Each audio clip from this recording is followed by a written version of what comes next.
Let's kick it old school! Old school essentials.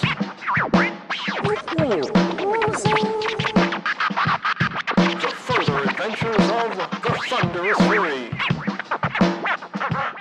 All right, it is Old School Essentials, The Further Adventures of the Thunderous Fury, Session 86. Time for the recap from Session 82. Well, Alma is giving us some bad news. First, she tells us that there is a massive bounty out on Zophan. And then she tells us, oh, no, you can trust me anyway, even though she was the one who was originally escorting Zophan's body to be studied. And, she's telling us about the bounty and admits herself as a mercenary.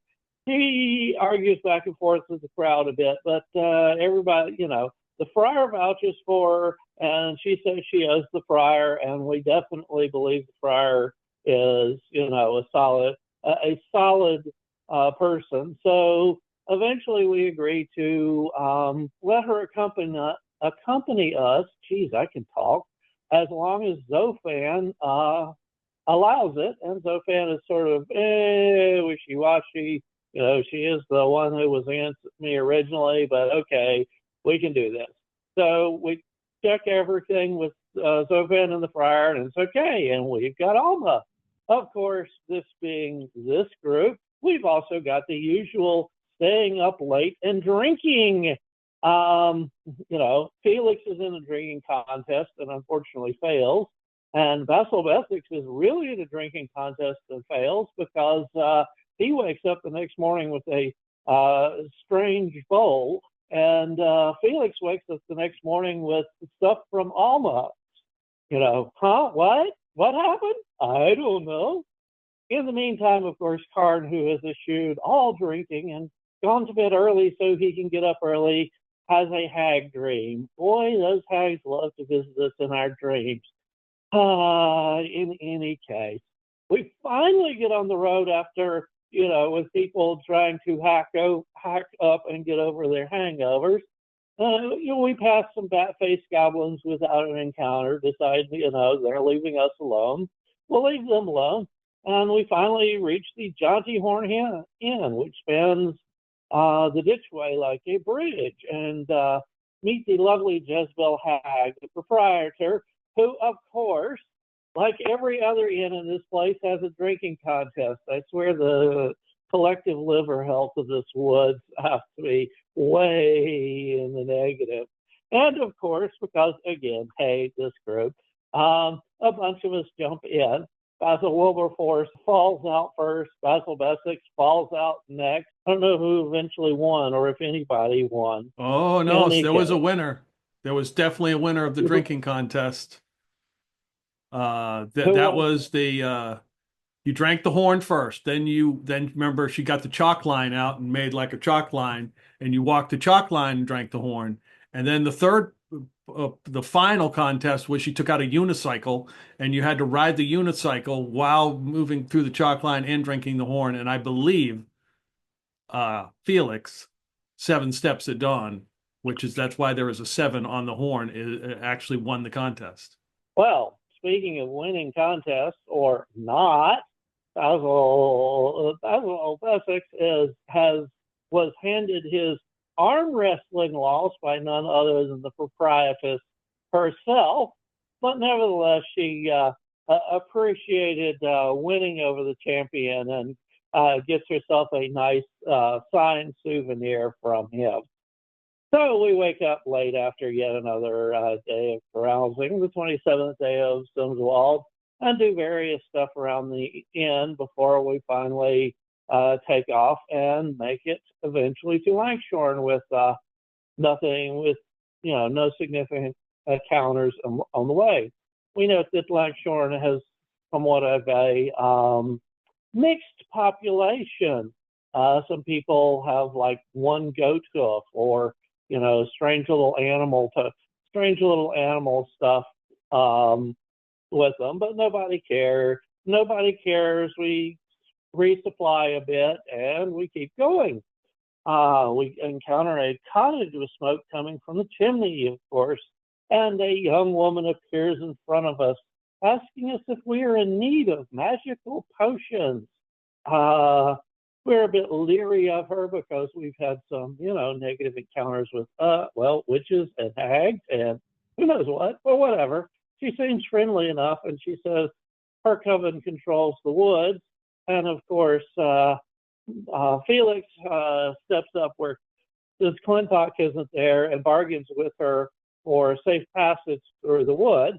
Unfortunately, part of the price for getting for the help with keeping help with Zophan from turning is we have agreed to take on a undead abomination from the Nag Lord that's basically in the area we are headed towards. We have other fun descriptions of it, like it's covered in peat moss and it walks on 5 legs and all sorts of stuff. But in any case, as we previously discussed, Orion picks up a healing potion. Did we figure out anybody else picked up other potions, or was that the trade simply for helping Zophan? Yeah, the only other potion you really got was the one that helps Zophan. He drinks it. It will stop the transformation for 1 day. Okay. And that's it as far as I have notes for that session. The group is currently 2 mules, the goat jerky, the golden goat jerky, which was given to you by a Fey Lord, which Basil Bessex talks about how he's going to eat jerky meat or something. Don't know if this is a good idea, but you have 3 horses, Karn, which includes Karn's horse. We bargained for the horses, but technically they're rentals. Correct. I thought I had a donkey, not a mule. Well, that's the same thing, isn't it? Never mind. Felix has a nightmare of a past experience, I believe, whatever that may be. It is the morning of the 28th day of Simswald. It's warm and sunny. And the witch is guaranteed you passage past what she called the Owl Cave, safe passage. So you made it all the way into the woods past what she called the Owl Cave, so you would not have to deal with it. And Basil Wilberforce gave her coven is the coven of the Ancient Oak. And you gave her 10 gems, 50 gold piece apiece for the potion for Zophan, which I assumed he would take it in the morning. So he doesn't make a 2d10 roll. I think that's what we were doing, right? Yeah, roll 2d10. You don't have to roll that. So that's no fun. The friar will... So Karn, Felix, and Basil Bessex are -1 to their con currently because of that nasty fight with the Antler Wraiths. And Bless brings back 1 point. And the friar will use that to bless Felix, because Felix currently his max HP is reduced by 5, and he is -1 to everything because of he got dropped in that fight. So Paul, your initial thought, what you wrote down, what you thought about Ari and Friar, probably is correct. Okay. All right. I can't remember who gave that away, but that's I think it was something to do with yeah. Because now that I look, I actually have their stats in front of me and their shit. So, okay. All right, let's get this rolling. So you guys get up in the morning, put out your fire, blah, blah. And Alma says that she is going to, begin to head out. She is leading the group. She's your ranger. And Paul, give me a D6 roll. Let's kick this mother off. Kick this mother off. 2. Roll a D20. All right, where the hell are we? 5. Good time for a low roll. 4 hours into your trek through this hilly forest in the high wold, you come across a group. I would say they would be Breggles, the goat folk. They're dressed in very flamboyant. There is 4 of them. They're dressed in very flamboyant outfit, except for one who looks a bit out of place, who is a human. And these are 4 criers for Lord Ramius. And they are singing his praises to anyone who will listen. I don't know why Raz has ended up with this group. Maybe because he just needs traveling friends in the Dolmen Wood. Raz is studying them. Yeah, yeah. Quick operations question. Did we manage to heal any in our sleep in the night? Yeah, if you were down hit points, you would have healed what, a D3, right? Yeah. Karn should be back to full on hit points. He's just down on that. And then when Karn sees them and hears them, he just says, Impetus. Heathens. So, what do we know Under his about breath. this Lord Erasmus? Lord Is this Ramius? the Fey Lord? Ramius? No, he's a Breggle. He's sort of the Breggle Lord. Remember you met those? Oh, well, you didn't meet those. You have not encountered any of the Breggles sort of control this part of the Dolmen Wood, but you really haven't run into anybody. We have done our due diligence to avoid the Breggles up until now. And you can, Bill, you can describe what Erasmus looks like, because I'm sure he does not fit in with this group. Yeah, so Erasmus doesn't fit in with this group at all. He's tall, sort of rail thin, kind of hunched over, carrying a large sort of leather bound book with him. And as you're approaching, you can see Raz is not singing with the other Breggles. He's just kind of observing them and then writing down, like jotting down things in this book, as he's watching them. He doesn't even notice you approach. He's so wrapped up in the Breggles sort of dancing and singing. So here's the question. How good are the Breggles actually at singing? Are they keeping on tune? They are pitch perfect. You know, can't say much about Lord Ramius, but, it's if they're that good, I have to join in and give them a little background. They just think they have the octave range. All four of them have the octave range of Freddie Mercury. So they are singing and shouting the wonderful praises of Lord Ramius. They are warning you, of course, against Lord Malbleet and to be leery of Baron Hogwash to the south. And he is righteous and good, and he is what is best for these lands. And they are just having a grand old time. And one of them comes up to Karn.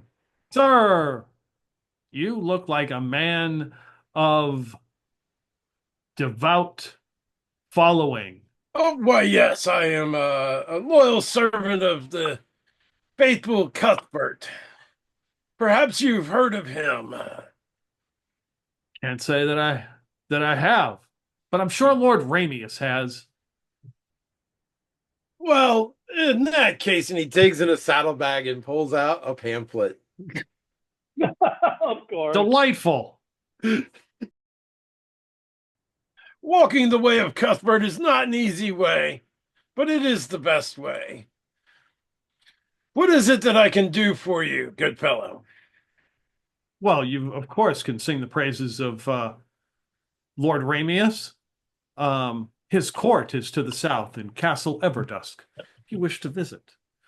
And maybe bring him some offerings or a news of what you have heard out here in the Dolmen Wood. My faith only allows me to make offerings to the one true God, but I can perhaps bring news if our path leads that way. I hope it does.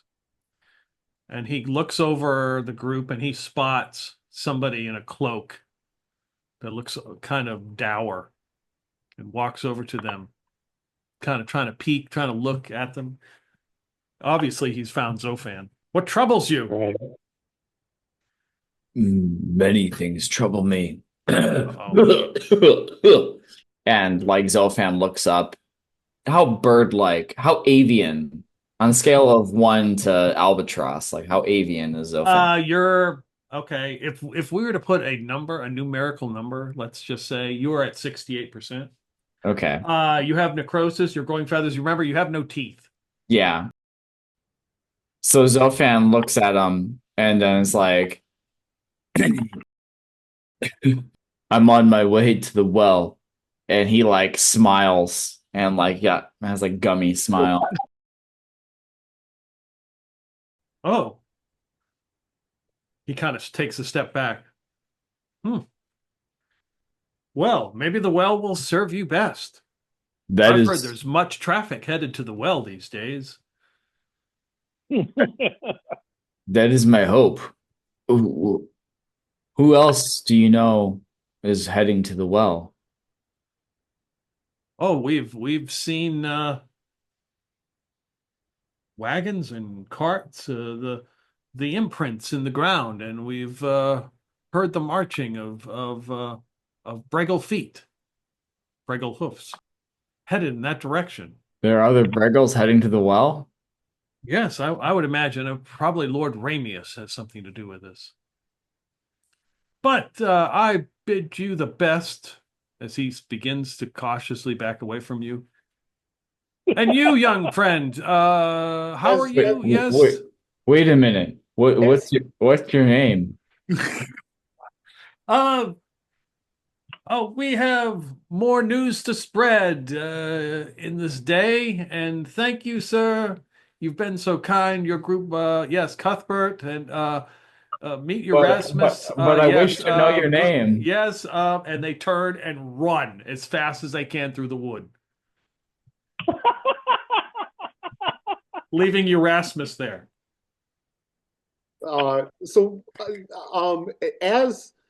As he turns to run, though, I snatch the pamphlet, of course, out of the Breggle's hand, right? Yeah, he's just like, whatever, just take it. Yeah. And so Erasmus is like, a new tome. Perhaps this holds the missing piece. And he begins to read, he's reading through it. And he looks at Karn and says, this handwriting, it is terrible. Who wrote this? A drunken goblin? I don't understand this at all. What is this? That is the word, in brief, of St. Cuthbert in service to the one true God. You would do well to take heed, or else your soul is in great peril indeed. This is how people die, yeah? Erasmus, right? Yeah. Erasmus, you can call me Raz. Raz. Cuthbert, the soldiers of Cuthbert, they are excellent fighters, and they train night and day in the arts of fighting. If and every fool who thought they could wield power, they do not understand. I would own a library at this point. Yeah, I take that with what you will when you look at the writing itself. Yeah. There isn't a round hole that can't have a square peg beat through it. So, you were heading to this well, yes? What is at this well? Hopefully by redemption. Yeah, good. You are not dead yet. This is progress, yeah? Yeah. I am reasonably sure this will not kill us. Perhaps I will join you, yeah? Well, we could use someone else. And I look over at Zophan and go, we could? The more the merrier. This is fine. Everything is fine. I have survived verse. I will go with you, yeah? Besides, Karn, Erasmus is a strong name. Yeah, this is true. Erasmus is a very strong name. So thank you so much. Yeah. How does Erasmus react to Zophan's semi-avian features? He's just staring at you. Every once in a while, he looks down and writes down in his book, and then kind of looks over at the side and writes in his book. He's trying not to be rude, but he's staring at you, right? But trying not to make it obvious. So, well, we best go and be on our way. Yeah. And Erasmus sort of packs up his book, and he's ready to go. So Alma begins the trek uh, towards the well. And she's moving through the wood. Let's see. Dustin, give me a D6 roll. That's a 6. Roll a And D100. and this we have left Langshorn and we're between Langshorn and the well, right? Or are we Yeah. still off? Yeah, you guys are in the wood, like almost Yeah. trying to take you through the wood. Yeah. All right. 82. You are headed, through the wood and almost stops. And in a hurry, there are 5, what appears to be 5 shorthorn Breggles are running down the path towards you. You can hear, like, they obviously have packs and whatever goods they have are jingling, making all kinds of noise. And they're carrying all kinds of shit. And you see one stop because he's dropped a bag and there's like, it looks like silverware or something that's come out, and he stuffs it in the bag and he comes running down the path. And they all stop immediately as they see you, your group. Oh, so sorry. If you're headed this way, don't go. So they're coming like from the direction we're traveling? Yeah, you guys are like headed in the direction they're coming down. Like, Why not? there's a certain stench in the air this way, and fallen trees and decaying vegetation, and we saw lots of traffic of hoofs and cart marks, and there's also the stench of carrion. We are headed south. We're going to make the big loop. We're headed to Galblight. Head to Galblight, but we're not going this way. I would suggest if you're headed that way, don't go that way either. Well, we're on our way to the well. So, as Basil says. Oh, the well. Well, that's I don't north. think. Yeah, so I wouldn't suggest trekking where we have come. So there's something awful in those woods. Is there another route that you would suggest? Yes, A detour? Yes, you need to go south and then loop around. Why don't you just take the Tankard Road? The Tankard Road? Yes, I believe that goes near the well. It's dangerous to trek out in these woods. Then why are you trekking through the wood? And he looks at one of the other ones in his group. That's a good question. The other one's like, well, I'm going to say nothing. One deserves an answer. He thought it was a shortcut. That's funny. We thought it was a shortcut. Isn't somebody leading us this way? Alma's, yeah. Alma's leading us this way, right? Yep. Well, we have an excellent tracker and ranger who can get us there. So, And we are also guided by Saint Cuthbert, who shall keep us and hold us safe, and make sure that our journey reaches its end and that our goal is achieved. Awesome tool for his Saint Cuthbert. Erasmus is just mumbling under his breath. Well, And he looks at you kind of sternly and says, "You may have your doubts, but you shall soon learn." How are we sure that you're not just a band of cutthroats and you don't want us traveling behind you because you've just injured somebody? cutthroats. And stolen the silverware. No, Zap. absolutely not. We're not thieves. We're Then- making our way from Dreg over to Galblight to sell our wares. What wares are those? yeah, what are you selling? Do you have any goat meat? He looks over and the goat sees the people. golden goat and goes, "You have a goat." Oh, this goat's inedible. So one of the guys takes off his backpack and he has got some beef, some goat jerky. He is willing to sell. These are you. human. These are humans, not. I thought these are Breggles. These are Breggles, yeah, Okay, Breggles are goat people. correct. So these goat people are carrying goat jerky. Got to do what you got to do in the Dolmanoid, baby. Okay, I just want to clarify. To Or they're clarify or they're just, you know. you have goat jerky? Yes, we do. How much do you want for it? 5 gold. No, I think I can cover that. He hands him $5. Okay. And he hands you 5 pieces of goat jerky. He eats one of them. It tastes pretty good. Let's This see. is pretty. This is in bed. Give me a D100 roll. See, Vel, there's always a lesson to be learned, even if that lesson is to not do it again. Yes? 26. What do you mean? Eating random meat from strangers is always a good idea.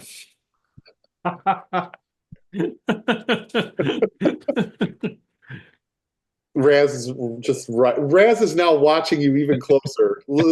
It's got a kind of a coppery And taste to it. He's The coppery writing taste. everything down. He's like, is there blood in it? And he like kind of like, you know, I guess he like looks at it again. There's a certain je ne sais quoi. Well, it's the copper pot that I cook it in. Oh. Ein minute. The subject is tasting blood. Well, thank you. Do you have any more? No, get back to Drag. I think I'll cook some more. We have some random silverware if you're interested. And Any books, scrolls, tomes? books. Well, yes, we have a few books.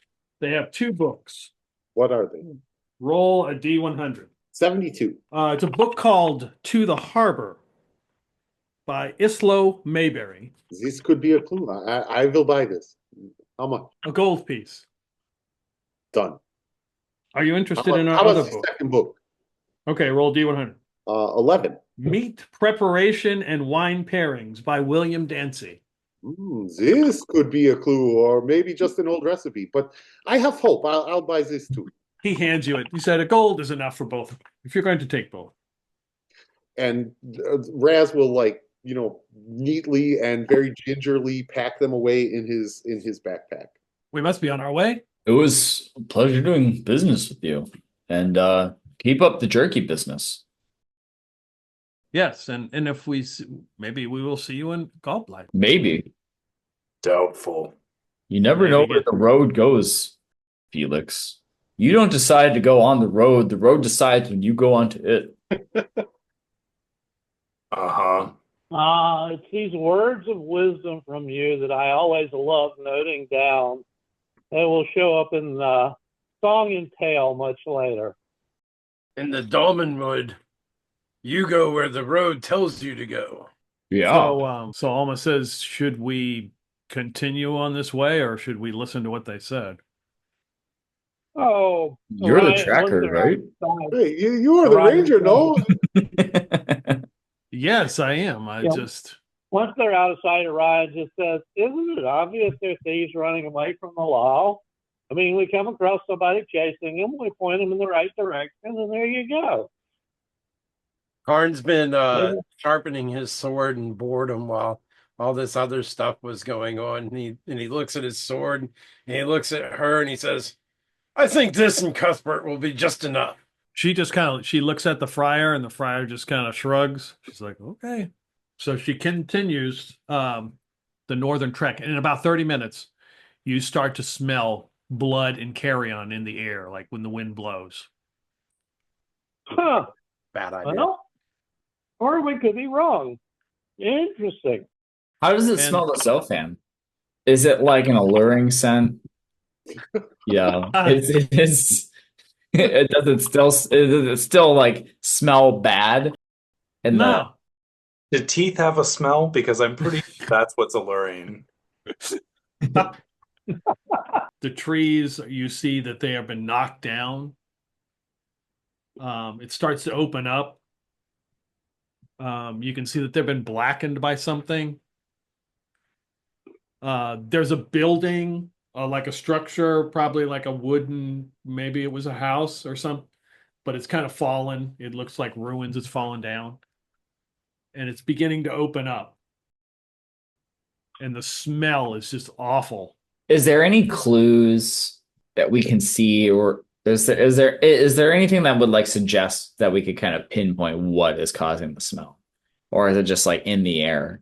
Yeah, it's like in the air. Okay. Well, something probably died. Let's keep moving. I don't want it to be us next. Erasmus Uh, kind of looks into Zophan's mouth. Are your gums bleeding? What is this smell? This isn't from me. And Erasmus just kind of moves so he's not downwind from Zophan any longer. There's something far more sinister here than my gums. Yeah, I think we should circle around the edges of this place, especially if we can find like clear areas so we can see things coming. As somebody who can turn undead, does Karn feel anything of a evil atmosphere that would make him think of the undead? Or does this smell like the carrion smell of freshly, or maybe not quite fresh dead? Or does it smell like a charnel house? You don't get the sense of undead. It's just there's a lot of decay. A lot of the vegetation is rotting, and that's stinking too. And you're walking through puddles, even though it's sunny. I think it rained a couple days ago, but there's small little mud puddles. And you come across a marker.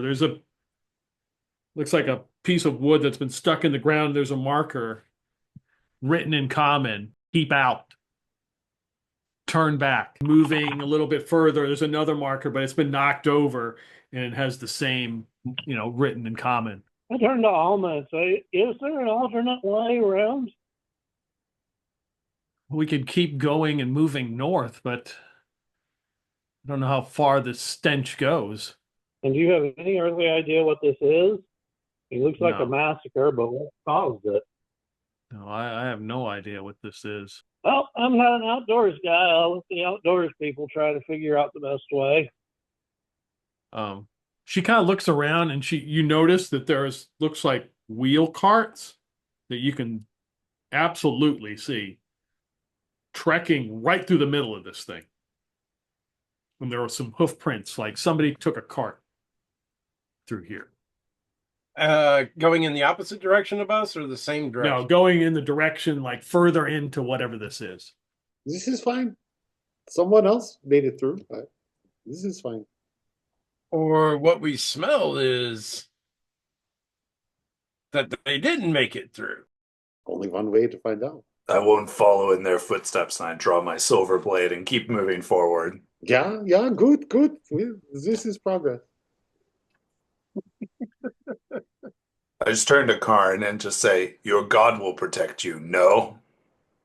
And you as well, friend Felix. I have no fear ever. I wouldn't say Karn's horse, but you do have two horses. Whoever is riding on the horses, they definitely seem a little bit jittery. And the mules as well. The goat jerky is fine.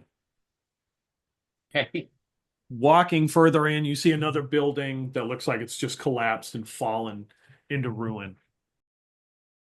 And there are various brambles and vines coming up out of the ground.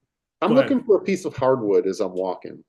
Can I get a percentage chance on finding that? Yeah, you can find a piece of hardwood, yeah. Okay. And I start whittling. Okay. You come across what looks to be a shoe, maybe. Like a leather shoe stuck in, kind of stuck in like a small patch of mud. And then there's a cloak that you find just laying on the ground. And beyond the brambles, this area has gotten huge. Beyond the brambles, you see a few large trees, like enormous trees. You said there's a This is a cloak nice laying on the cloak. ground? Yeah. Basil W. gets down off his donkey or whatever and investigates the cloak. It is a crimson cloak, but it's all dirty. Are there any pockets or... Yep, that's what You find 4 silver. Hey, that's 4 silver 4 more silver. than I had a minute ago. 4 silver is 4 silver. Yep.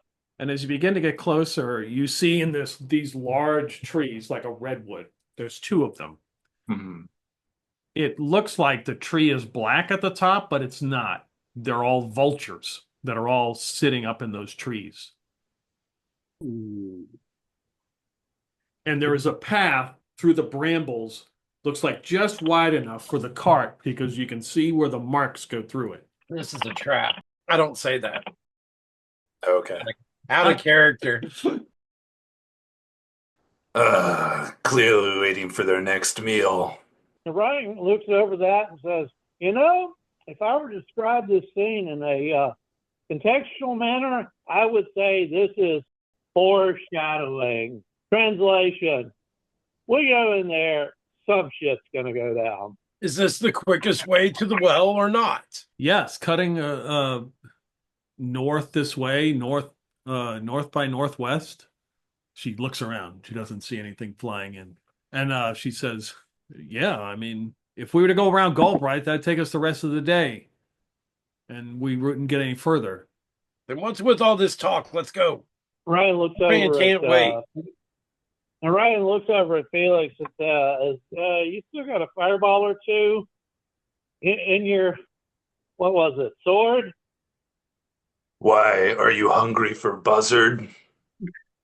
No, you don't eat buzzard. It's a good way to get sick. But it would probably set off the encounter early if we burn the shit out of one of these. Up to you completely. Fine. And he like begrudgingly gets out his fire sword and says, well, you better take your position if you want it to start now. Yep, ready weapons. So you pass these like brambles, these 2 huge like redwood trees covered. They're full of these vultures. And you step into what looks like a clearing. And ahead of you, it looks like one of these trees has fallen. You know when a tree falls and it's got all the roots sticking up? Like, that's what you see. And then you kind of stop because like 10 feet in front of you is a pit. It's got to be 100 yards long. Like straight ahead, maybe like 50 yards across. And it is just a black pit. The cart wheels kind of stop and they turn to like the side. And you see them go around the pit. But the pit looks just black. You look in it, it looks black. How deep is it? It's got to be 60, 70 feet deep. It is very dark in there. Copper piece in. Drop a copper piece in there. You attract more flies with honey, than vinegar. So You can kind of see it, it rolls and you see it like hit the ground. It's got kind of an angle. It's not like straight down. It's kind of an angle, and you see it's pretty dark in there. But you can faintly see the copper piece at the bottom. No. Also at the bottom, you can see what looks like mushrooms cover the floor, the ground, or at least from this distance. Yeah. I wonder if those are safe to eat and if they'll give you nice visuals. I got some extra goat jerky. If the sight of your rippling muscles in a pond is a nice visual, then yes. Yes, it does. And the way he flexes causes like a wave effect across his pecs, and up his arm, down his pecs, and across. But only he has two strong arms now. So yeah, it works. It works both ways. It's far more healthier and better for your training. Right, he got both strong arms now. This clearing looks like some trouble. We should just Follow the suit of that cart. Continue I on. remember I remember you asked before about the stench. Definitely the stench is coming from this pit. Oh, Yeah, seems to be focused here. Wonderful. well, I suggest we go around. If only there was some way to see if there's. I mean, does anybody know anything about magic? Is there some sort of spell placed over this? The druids have earth-moving spells, but they're much more powerful than anything I can cast. Can I detect if this was caused by a magical spell? I would say with your knowledge of magic, you would think not. Okay. It doesn't jive. Yeah. So to Zophan, I say magic is precise. You can't just wave your hands and hope for the best. That is how you explode. This is not magic. This is natural. It seems a little unnatural given the very square The tree, nature. the tree has fallen. If the tree falls in the woods and no one is around to hear it, does it make a sound? No, this is natural. The tree fell. It's the tree fall. Yeah, except there's a pit of 100 feet of just decomposing matter. The roots went deep. Very well. I'm not convinced, but we will go on and see. We will see who's decomposing who. Did those vultures look friendly to Zophan? The buzzards? All the vultures' heads are following Zophan as they go Yeah, like along. as they're passing, like, was he like, oh, friends? Rather than like you feel a certain kinship with them. we're birds of a feather. So making your way around the pit, and you realize you can see the marks where the cart was, and it looks like you get up to a point where there's footprints. Looks like the cart, you would assume, has stopped because there's footprints. And then you look to your left, like down the pit, you see a body probably 60 feet away, laying there in the dirt. Does it have mushrooms growing out of it? No. Is the stench coming from it? If it was coming from that body, that would be amazing, because the stench is like overwhelming. Okay. Clothes, not clothes. Looks clothed, Human? yes. You can't tell. I mean, you might guess it's a Breggle. Oh well, just as long as it isn't us. Is it Okay. moving at all? Like, can I see No. its chest rising? It's hard to see from this distance. It is face down. I'm going to approach it. Okay. It's a little bit slippery, but you make your way down there. Okay. And it looks like it's in commoner's clothes, face down. It is definitely a female Breggle. And is her chest moving though? Like, can I tell if she's? Yeah, you can tell. She is definitely alive. Oh, okay. So I yell out to to Karn. She's alive. She's alive. Come render assistance. He gets down off of his horse and walks over and checks her out. Looks like she got struck in the head. She's got a nasty knot on the top of her head. But she is alive? Yeah, she is alive. He's going to do lay on hands the most minimal amount he can for like a point of healing. Yeah, you can absolutely do that. She stirs awake. Oh my gosh. Oh, where am I? Who are you? You are in the woods. I don't know exactly how to tell you where you are, Alma, but what he said. you've been you look like you've been injured or hit in the head. This is a foul place to be. What is your business? What's the last What's thing my you business? remember? I was just cleaning up the dishes from our meal, and I was struck. Apparently, I saw out of the corner of my eye. I was hit. And what am I doing here? Did someone steal your dishes? Your silverware? Did they steal this? Silverware? We cannot afford that. We just have common wooden spoons and Uh, bowls. okay, this is fine. Everything is fine. Where was this? We In Gulplight. I'm from Gulplight. What is? She kind of like looks around. Oh, what is that stench? You were a long ways from Gallblight. What are we about? What, a day's I was going to say north? about a day or so. Alma says we could get there by the end of the day. We're not that. The stench is the Birdman with no teeth. His bleeding comes. Just look the other way. What The is stench is not from me, it's from the pit. It's from those mushrooms. But there's been people taken from Gulplight just last few days. They've vanished. How many?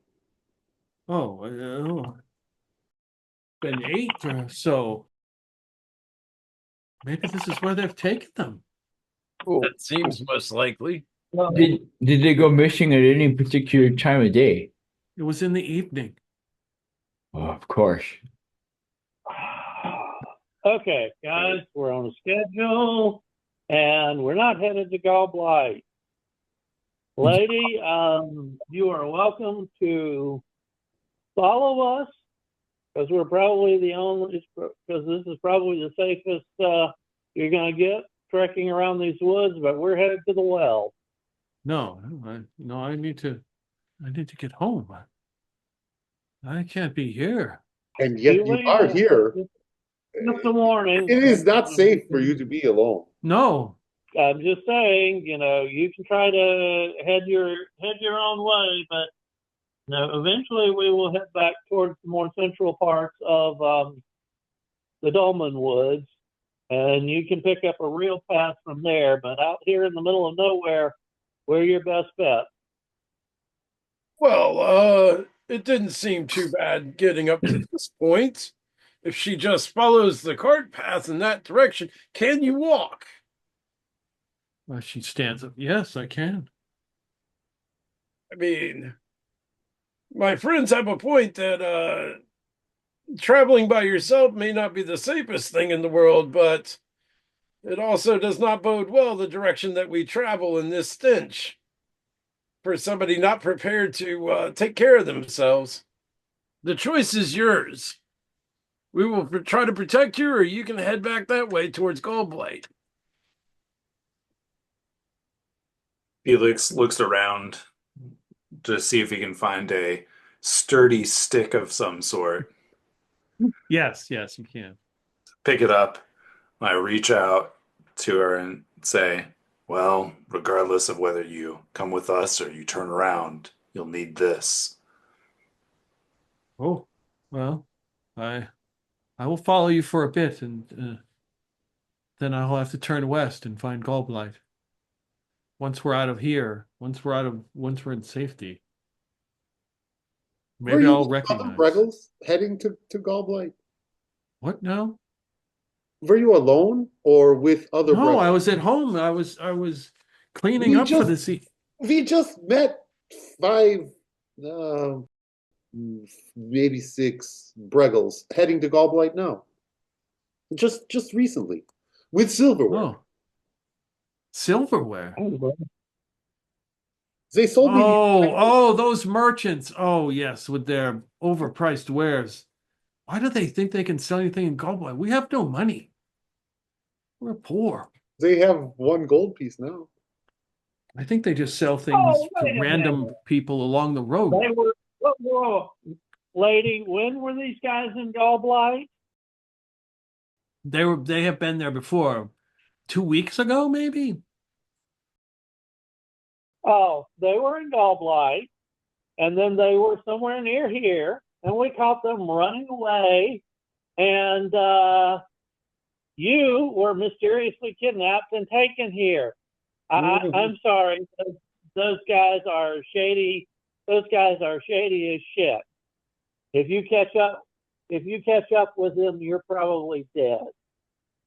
They seem I could use this stick that was given to me by this fine knight here, right? Are they you seem Fey okay. origin? They were fine. They were fine. I will. I agree with my friend here. It seems most likely they are the reason why she ended up out here.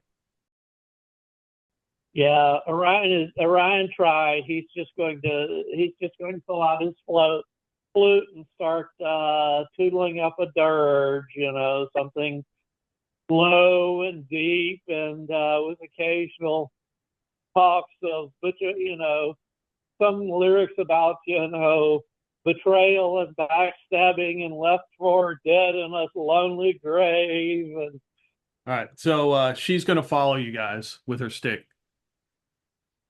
She looks fairly poor. Her clothes aren't much of anything. I mean, she's got a nasty knot on her head. She thanks you for helping her. The stench. You go around this pit, and eventually, the hilly forest becomes more normal. You would say more green, and the smell sort of fades. And you come up to some there's a post with a sign that says Gall Blight, and it points it in a direction, in a general, it looks like a little footpath.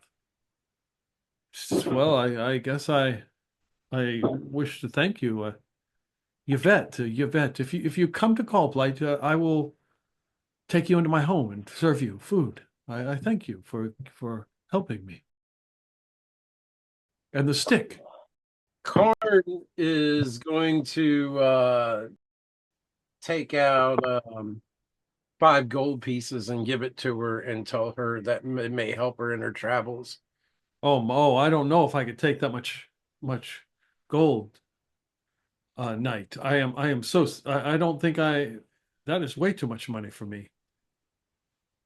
That is Perhaps too much of a gift. Perhaps this is the way that Cuthbert was looking to bless you. You found yourself in a strange wood, but you returned home with enough gold to make sure your family can eat for quite a while. Well, give her a pamphlet, Karn. Yeah, I was just going to say, he also gives her a pamphlet and tells her to make sure that they all begin to spread and follow the word of Cuthbert and the one true God. amazing. This is amazing. Lord Ramius has saints working for him now. Oh, bless you. She astonished that you have given her so much money. She scurries off into the wood, headed to Gallblight, and you guys continued your trek north. Before she goes, I tell her to make sure she hides it on her person. Oh, yeah. Yeah. Russell, D6 roll. 3. Give me a D100. Oh, great! I thought we had avoided this. Oh well, okay. That would be a 54. So you are 10 hours in your trek, headed through the wood, through the forest, and you come across a group. There looks to be 4 of them, dressed in very flamboyant outfits. They're not the town cry. They're not the criers. They are 1 Breggle and 3 humans. And they're just kind of looks like they're resting. They're having a drink and, sharing, eating. One's eating an apple during a flask, and they, hail, travelers! Hail! And he starts making sign language more things because there's no response. Oh. Ryan said hail. Oh, yes. Oh, yes. Oh. What brings you out into the Domino on this fine day? Just wandering around looking for points of interest. By the way, there appears to have been some sort of massacre back that way. And he points back to path. Massacre? Oh, dear me. Doesn't seem to be dangerous at the moment, but the stench is overwhelming. Oh, yes. We try to avoid stenches the best we can. The Who's- rumor is that's a pit. Apparently, there's some foul creature that lives in there. Though I've not heard tale of what it is or why it is there. We actually went down in it to save somebody who was down there and didn't encounter anything. So, like I said, it seems safe enough, but, be warned. Helix has a light bulb moment and says, maybe we did encounter the thing. We just did it a favor. Ooh. Oh, Boston Tufel. Ow. Ow. Ben looks to Raz. Okay, Raz is going to try to She remember. was Did the rather stench seem to be insistent. emanating from the Breggle woman? No. Okay. She was rather insistent on leaving us instead of traveling safely with us. Felix. A properly paranoid mind, I see. Well, I mean, I know all this speak of stenches and creatures in pits have definitely put a dour tone on this conversation with our new friends. I don't know if we have introduced ourselves. I am Jerry. This is Joe and Jip and Jar, and we are the Juggling Joneses. And they start, one guy grabs the apple that he's half eaten, and they start throwing stuff around. They start juggling. Clowns. Clowns, you say? That is different. We are jugglers. Not the same thing. So as they're juggling, they're like, so may we ask, where are you headed? Karn is sharpening his sword again. Ooh, swords. Okay. Oh, Well, good. We're just wandering around. So did they come from the direction that we're headed? I mean, are there only two ways? it's on this unknown. road? They were off the road resting. Oh, they're off road. Well, since we've warned you about what's that way, can you warn us about, or at least tell us about whatever is in the direction you guys came from? There are some camps to the north around a well or something. They did not seem too enamored with our act. No, they didn't. How so? Oh, we had to leave quite quickly. I think they saw us as food. That's right. Food? Yes. Said food? Food, yes. And he takes a bite of the apple and continues juggling. Yes, the food. Were these humans or something else? Well, I don't think that one was human. He was enormous. I can't remember. Also, that is amazing. You can eat while you juggle. This is amazing. It's practice, yes. So, has this group run into Fitzgerald? I mean, we were in Prigwort for a bit. I can't remember if we ran into Fitzgerald. Oh well. But yes, it's best be safe if you're headed to this well. They don't seem to be very kind. Interesting. Well, why are they not kind? Thank you. But they didn't particularly care for our act at all. They kind of scowled at us. And there was a tall one. Yes, 7 feet tall. He looked like he looked like he had mange. A milky eye. Oh. There was a certain odor about them as well. What did they call them again? Began with a C. Crook something? Crookhorns. That's what they were. Oh, crookhorns. Yeah, we want to stay away from them. But they're at the well. Seem to be. I don't think the well could cure whatever ails them, so I don't know why they'd want to bathe in it. Karn had stopped sharpening his sword in mid-stroke and scowling at them when he says that. How many were there? How many were there? Well, it only took a few, and that big, large one ran us off. How many would you say there were? I don't know. 1, 2, 3, 9, 10, 12. Oh, at least a baker's dozen. They said more were coming. Oh boy. Not good. How many days away was this? Oh, the well. You should get there. Oh, and a full night's rest tomorrow, of course. No. When did you leave? Oh, we left there 2 days ago. No, it was a brief stop, of course. We saw camps and we thought, why not give these camping sorts the experience of the Juggling Joneses? But they did not seem to be enamored with our act. I can't imagine why. They have no taste. And Raz pulls a piece of chalk from his backpack and kind of tosses it at them Yeah, to see yeah. if they can Yeah. like go put that into their act. Yes. Yeah, they catch it. Amazing. Well done. Whoa. Oh, that's better than the sword I saw him sharpening. I thought he was going to throw that. You were lucky that Karn has a sense of humor. Karn has a sense of humor. He scowls over at Zophan. Deep down somewhere inside there, Cuthbert laid a sense of humor. I have no sense of humor that I am aware of. You know what they Only a should. sense of I can duty and attest to faith. this. I do not know you long, but I know you have no sense of humor. I can attest to this. Yes. But isn't it Karn that always isn't you that always say you can fit a square peg in a round hole?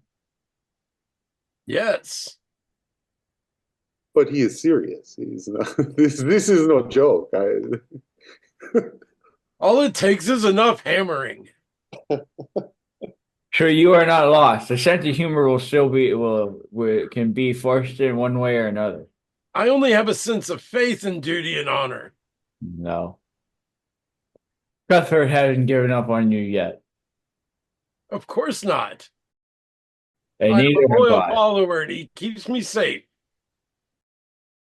All hail Cuthbert. Ugh.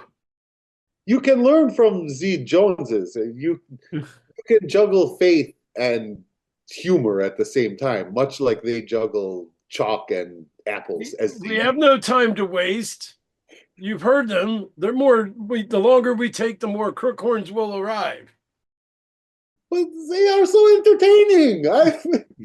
Orion goes, well, let's test the sense of humor. What time is it anyway? I say we camp with the Joneses tonight. What is it like? What time is it? It would be like 4 p.m. Oh, okay. No, we can go farther. We should probably travel all night. In the Dolmen Wood. No, because we would be tired. Let getting us to the well. think about this logically. This does not sound prudent. No, we would be tired getting to the well, where there certainly seems like there's going to be a fight. The bard sings the truth. We should rest. But we must make it further. Yes, we want to be close, but not too close. Yep. Can Breggles see in the dark? No. That's good. So you're going to keep going? Yep. They toss the chalk back to you and they toss you an apple. Nice. Raz. Nice. They bow. And then they pick their things up and they head south, west, D6 roll. 4. Roll a D100. 76. What's the exact definition of said word? So it is beginning to get late. It's getting dark. You're heading north through the hilly forest. Almost stops the group and tells everybody to sort of get off the side of the path. I mean, it's just a path enough for like 2 donkeys side by side, just kind of get in the wood. Something coming, or are we setting a camp? Yes. I distinctly hear the footfalls, and I distinctly hear the clanging of armor. So it's not quite dark. We get off to the side of the road. Yeah. But it's enough that there's sort of some light coming through the forest. It's that weird like twilight kind of thing. Do what the guide says. All right. As soon as I actually start hearing noises like she says, Orion's going to take out his flute and start playing. Raz is going to hide behind Karn. Perhaps this Cuthbert, if he protects you, will protect me as well. Yes. He's beginning to learn. Orion stops playing for a minute and says, yeah, Karn's always the first into battle. You just keep staying right behind him. You'll be in the thick of things before you know it. He goes back to playing his flute. Are you sure you want to attract that attention? Well, okay. They can hit. This group is not stealthy. I thought we And were. if they hear music, they're not going to think we're bandits. I'll follow your lead, best friend.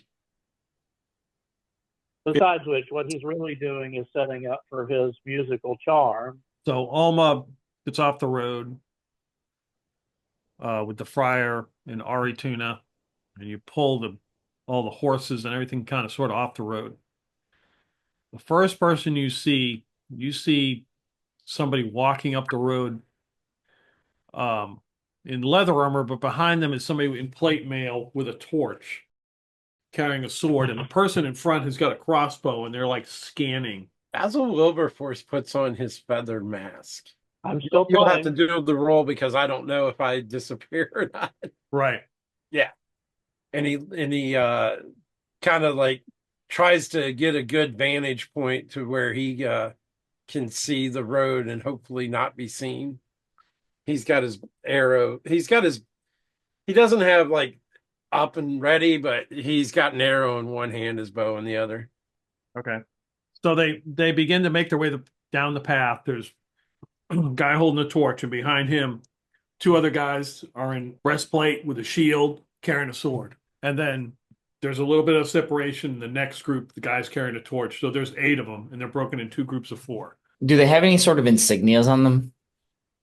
Are they human? Yeah. Well, Zophan's definitely going to be hiding. I believe they're aware at this point that there are people hunting Zophan. Oh yeah. Alma was the one who told us. Yeah. So he's So definitely going to like. It's not going to be interested in becoming the bounty of whatever passerby Noah would. Wherever Zophan hides, Orion will be well separated from him and obviously out front, just playing his flute quietly, not blasting it away, but just, announcing his presence, a little bit of a jaunty tune. Yeah, one of them, the first group kind of stops because they hear the music and they're kind of looking at each other like, this is weird. And the second group stops, and the one guy like points his torch in the direction of Jerky the goat. He's like, that looks like a golden goat. And he elbows the guy with the crossbow, and he's like, where is he? Where is he? Whoa, whoa, whoa. Orion goes, whoa, whoa, whoa. That's a Fey goat. You could bring down the Fey Lord on you. Don't do that. Are you coming out of the wood? Are you showing yourself? No, if I'm close enough to hear what he said, they're close enough to hear what I said. No, I'm not going to step out. What Fey Lord? Oh, the Earl in Yellow. Never heard of him. It's a golden goat. He's a big shot down in Prigward. Uh-huh. Well, what the hell's this goat doing out here? He's following us because we fed him. What do you think goats do? Oh, and so what's us? How many of you are there? Hundreds. Oh, come on. How many of you are there? There are 8 of us. Look, I played the flute just so you knew we weren't trying to ambush you. All we want to do is keep going. We don't want to fight. We just want to keep going our way, and you keep going yours. Everybody's happy. Yeah, but you've got a golden goat here. That looks like a real nice meal. Let's just say you give us the goat, and you just whoever you are, you just go. We don't bother you. Let's just say you don't go bother your us. way and we go ours. No goat. Yes. How What the mouthpiece of Cuthbert said. close are these folks? Like to you? Yeah, to me. However far you went into the wood, I mean, you tell me, like 30 feet? Well, if the idiot asking our goat is within 30 feet of us, I'm going to start playing again, except this time I'm definitely going for fascination. And what do I roll? Save versus spells? The initial playing just fascinates them. They fixate on me. Okay. Okay. I have to actually perform for a full turn to charm them. But with fascination, they should be, it doesn't even say, up to 2 hit dice of creatures per level of the bard are affected. I don't think he's out of my 2 hit dice, and he's the only one within range, the big mouth guy. Okay. So he will be wrapped Fascinated subject's attention is fully bent on the bard's performance as long as it continues. So I have successfully diverted him from talking about the goat, from asking for the goat. Yeah, yeah. He's like, oh, but that song is so alluring. Those sultry tones. And he stopped talking about the goat. And we'll see if any of his companions follows up on it. And then he realizes the other guy's just kind of humming along to the tune. Hey, what's gotten into you? Dulcet tones of Orion the Bard. That doesn't change the fact you've got a golden goat. Where'd you find it? You been tracking it? Ryan's plague. Somebody else has to answer. The goat is a member of our party. He's under magical transformation. It is not really a goat. You would not like the taste. See how that plays out. Oh yeah, that's gonna be fun. Yeah, whatever. But, you know, Well, we gotta throw some chaos into the mix. Catching the clue finally from Orion of what he meant to be trying to do, Karn realizes that maybe sometimes you can catch a little more flies with honey than you can with vinegar. And he turns on the charisma a little bit. He steps out and says, "Come, my friends, you must understand we are on a mission of mercy. This goat is part of our crew. We do not wish to be disturbed, but we are not unable to defend ourselves either. You can just go on your way. And with the blessings of Cuthbert, we are looking for a we'll cure go on for ours. our friend's ailment here. This goat, not really a goat. But our belongings are our belongings. Our goats are our goats. Your belongings are yours. Your animals are your animals. If you're in need of food, I'm sure we can spare some rations for you. We have goat jerky. You real goat jerky, not this fake goat. Why are you offering my goat jerky? Just nine. This will be fine. Just They don't look like they train hard enough. I don't know if they're worthy of this jerky. They need more. With some biscuits and hardtack, I'm sure that would help them on their way. Cuthbert does teach us that we should feed the hungry. What's Felix doing? Felix is staying quiet and hoping for the element of surprise if it comes to that. He does have the fireball sword ready to go if needed. Oh yeah, and if this goes for 10 turns before it ends one way or the other, I'm definitely going to try to charm that guy. You mean one turn? 1 turn, sorry, 10 rounds, 1 turn. Yeah. But yeah, Karn has stepped out into their light so they can see, his tall figure, his long sword, his plate mail. Yeah, they see Erasmus peeking around behind him. Yeah, exactly, because Erasmus follows Karn out there. Basil Bessex has popped out. One of them, you hear one say, "Look, they don't have that many. Let's only I'm counting 5. That guy doesn't even. That one's hiding behind that big guy. He don't even count." Perhaps you've heard the word of Cuthbert in the past. No, we haven't. Would you like the pamphlet? Give him the pamphlet. We do have pamphlets. Yes, we do. Is the word of salvation. Salvation. Yes. And there's also another word that's often said. Speak softly, carry a big stick, and you'll go far. Sighs, Basil. Another one that Cuthberts like to say is, thick heads are not made of glass. One of them whispers in the other guy's ear, like he's holding the torch. He's like, "Oh, okay. Best with your goat." And they kind of grab the other guys, like, "We'll be on our way," and they're kind of watching you, and they start heading down the path. I'll release him. If they're breaking off, I'm going to stop playing, and the guy is no longer wrapped. And they move a little bit quickly once they're out of sight. You can hear them clanging. Basil falls back to the back of the path and follows down a little bit further back to try to take up the rear guard, hopefully not being able to be seen. Okay. Orion says, anybody else think we should vacate the local area before we stop for the night? Yeah. I mean, we could totally take those guys, but Yeah. I don't know why we're not moving already. They seem like fine fellows. they were All right, sizing so- us up. Erasmus. I thought for sure we were going to be in a fight. The Cuthbert smiled upon us. This is fine. You guys head off the path, and Alma finds a place to set up your campsite for the night.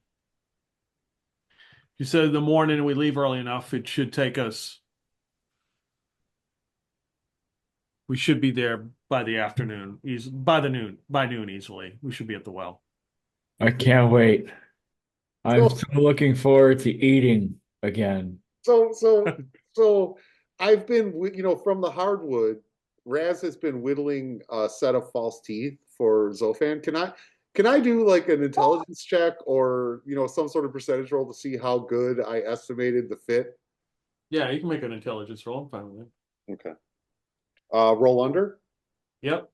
Yeah, so that's a 10. My intelligence is 17. So this is spot on fit. And I hand Zophan the wooden teeth that I've carved. And said, here, I think these will help. I think so. You think? And he looks at them. He like checks them to make sure that they don't have like splinters. No, I searched for hardwood specifically. So yeah.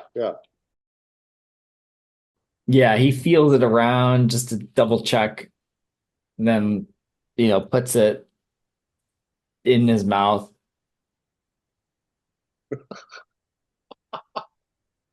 Yeah. Now, This is better. Thank you. You're welcome, my friend. You're welcome. Thank you, Erasmus. I hope it doesn't give everything a bit of a pine aftertaste, but Pine is not a hardwood, but yeah, Right, whatever. it's more oak, right? And it's a Yeah. nice aged oak, so it's good taste. It's good taste. I'll just have to get used to it. Well, thank you, Erasmus. You're very welcome. For the next day, this will be in help. This will be very nice. I'm looking forward to getting my real teeth back. Yes, yeah. All right. So whoever has I may know the answer. Whoever has the best intelligence, roll under your intelligence, so you can get a good fire going. Anybody have better than 17? I have 7. Yeah. But I don't. None of my characters do. I think that's you. 15. Yeah. So Erasmus is practiced at building a good fire. You got a good fire going here. Here we go. Who's going to do the cooking? Make a wisdom check. Is it going to be Karn with his Karn. bland food? with his 13. All right. Oh, wait. I want low roll. I got a 7. Yeah. Yeah. No salt added. No salt added. But it's perfectly cooked. Mm-hmm. Just no seasonings. They're a sign of weakness. Man. And some Salt gives you high camaraderie. blood pressure. So the charisma roll, I think probably be Orion. That would be, that would be as me. It Orion will goes tell to some me. stories around the campfire. 4, well under. What songs, what stories are you going to tell? Oh, let's say I'm not going to name the group, but I'm going to sort of tell a couple of stories about a group that seems like they drag bad luck behind them. I mean, they go to one town and it ends up partially burning behind them, and they go to another town and this terrible tomb breakout occurs, and the ancestors are rising up as undead. And they go to yet another town, and all the beer burns, and suddenly there is no more beer. And so he's of course telling about various things from the Thunderous Fury, but he doesn't name the group or do anything that would actually identify people. In other words, everybody else in the party can get it and smile along, and Erasmus can just go, okay, he tells a story. No, Erasmus is writing everything down in his book, like every detail. Well, at some point, Orion's going to look at the book and say, "Are you a chronicler, a journalist?" You could say this in a way, yes, yes. It's just I was told, I was trained to tell stories by, by chant and measure so that they could be better remembered. But I suppose a book would do quite well also. I am searching for clues, and you never know where they may come from. So I record everything that I hear. Clues for what? We are quite a well-traveled group. We might be able to point you in the right direction. It's hard to explain. The name is out there somewhere, and I will find it someday. The name of something. The name of power. Someday I will tell you about this. Yes. Has Orion heard of anything like a name of power before? So like backstory, right? That Raz is not telling you right now, but he was a bookbinder at one point. The way he became a magic user was he was basically binding this book that had a name of power, or at least the legend of the name of power, and that's kind of what set him on his path to magic, right? He's searching for that name of power and who owns it. So, but he's not telling you that, at least not yet. Right. No, I was asking if Orion might have heard of it as part of. I don't think it's lore, right? Like it's not lore or part of Peter's story. It's just something I made up. So yeah. Well, it's your backstory. Cool. Yep. Okay, so it becomes the evening. Watches every 2 hours. So who's on watch? Didn't we have a watch order before? That was the other group. Yeah, Karn always takes the last watch because he's up anyway. He's going to be up. Yeah, he's going to take the last watch if anybody wants to. I'll take first watch. Orion will take the first watch if there's nobody else volunteering. Felix takes somewhere in the middle. Basil in the middle. Yeah. Okay, so Erasmus and Orion will be on first watch. Bill, roll me a d6. Bill, roll me a d6. 3. Give me a d100 roll. 73. So Erasmus and your Orion, you are on watch. Other than the noise of whatever animals and creatures and insects are out here at night, you hear there's pretty much nothing. And then it sounds like someone stepping on a stick, and it snaps. All righty. I will pick up a brand from the fire and toss it in that direction and say, not yell, but clearly and distinctly, who goes there? No one. And they step out into the firelight. It looks like a human, the clothes are tattered. Where's the camp? And that was a yell. All the rest of them can hear. No closer. Who are you? He puts up his hands. You see he's got gloves on. One of no consequence, sir. Sorry, I was trekking to Gulblight to the south, and I've missed the road by, I guess, a bit. So many people going to Gulblight. It's that way. Giving the right direction, by the way. Oh, well, I thank you. Would you like to sit by our fire? Oh, I'd be delighted, sir. Orion looks over at Raz with the kind of look that should crispy fry your brain. Just what is the problem? It's one man. We are many. He is one. I'm waking everybody up, and If Cuthbert would want us to share our fire with this stranger. And if Harden was And instantly awake and says, Cuthbert wants us to get some sleep. 4 a.m. comes early. as I, wake everybody up, which was the shout anyway, as I get close, I'll say very quietly, a single strange guy wandering up is just the sort of thing that would hide a monster in a story. And we know there was a monster about a day south here. Yes, but that was the Breggles. This man. No, is I'm not saying it lost. to you because you got no sense. I'm saying it to everybody else that I wake up. But no, I'm not saying it to Raz because he thinks Raz has absolutely no sense. It's just one man. He can't be too senseless. He hides behind me. I got to get the Karn voice back. I'm not. Working on the Karn voice. Basil Wilberforce starts to head off into the dark to let his eyes dark adjust, get away from the light. Yeah. And begins skulking around and is looking to see if there's anybody hiding. Give me a D6 roll. 4. Oh, wait a minute. There's a spell I never thought I'd use. First level druid spells. Detect danger. Creatures. Scanning a creature takes 1 round. After scanning, the caster knows whether the area, creature, or object, creature in this case, poses a danger to their person.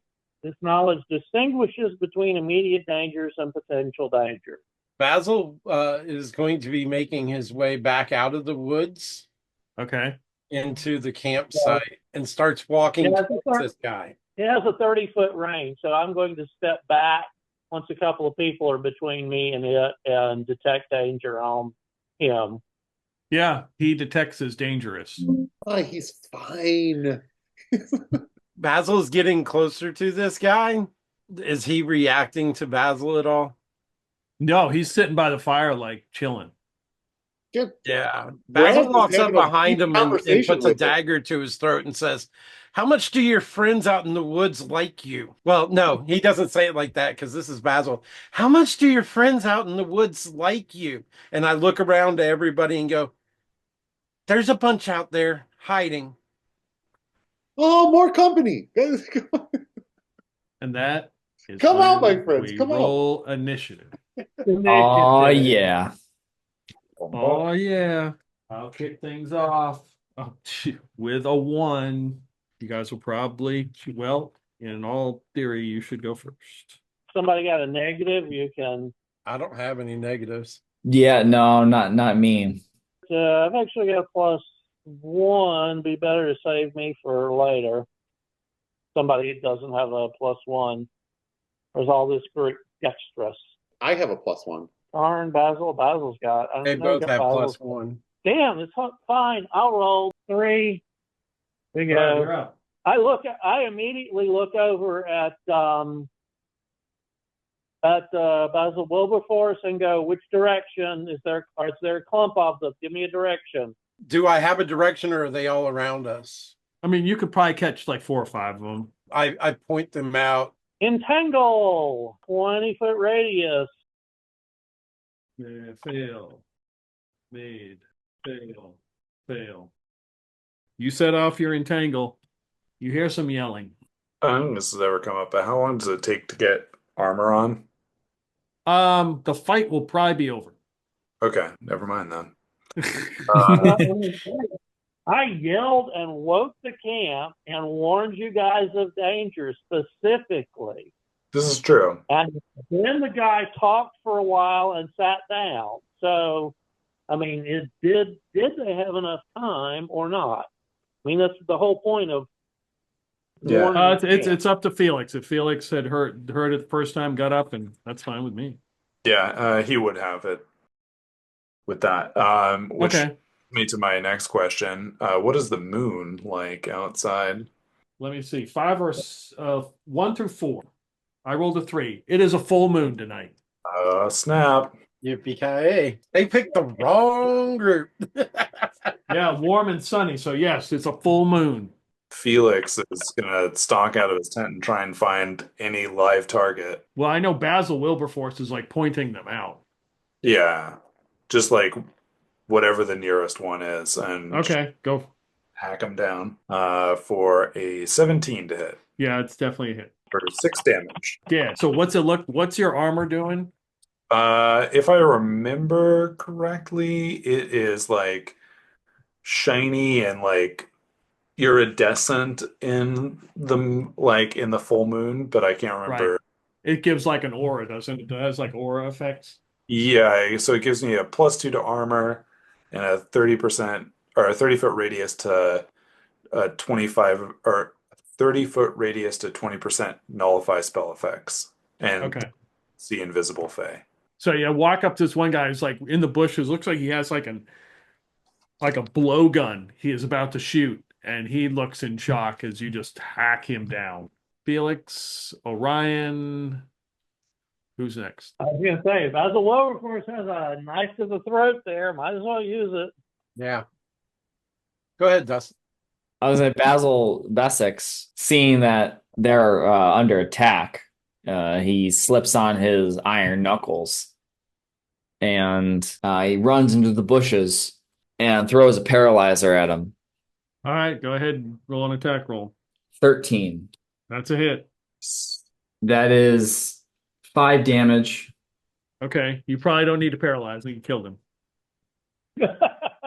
So permanent paralysis. Right, yes, permanent. It stayed Oh, up. rigor mortis.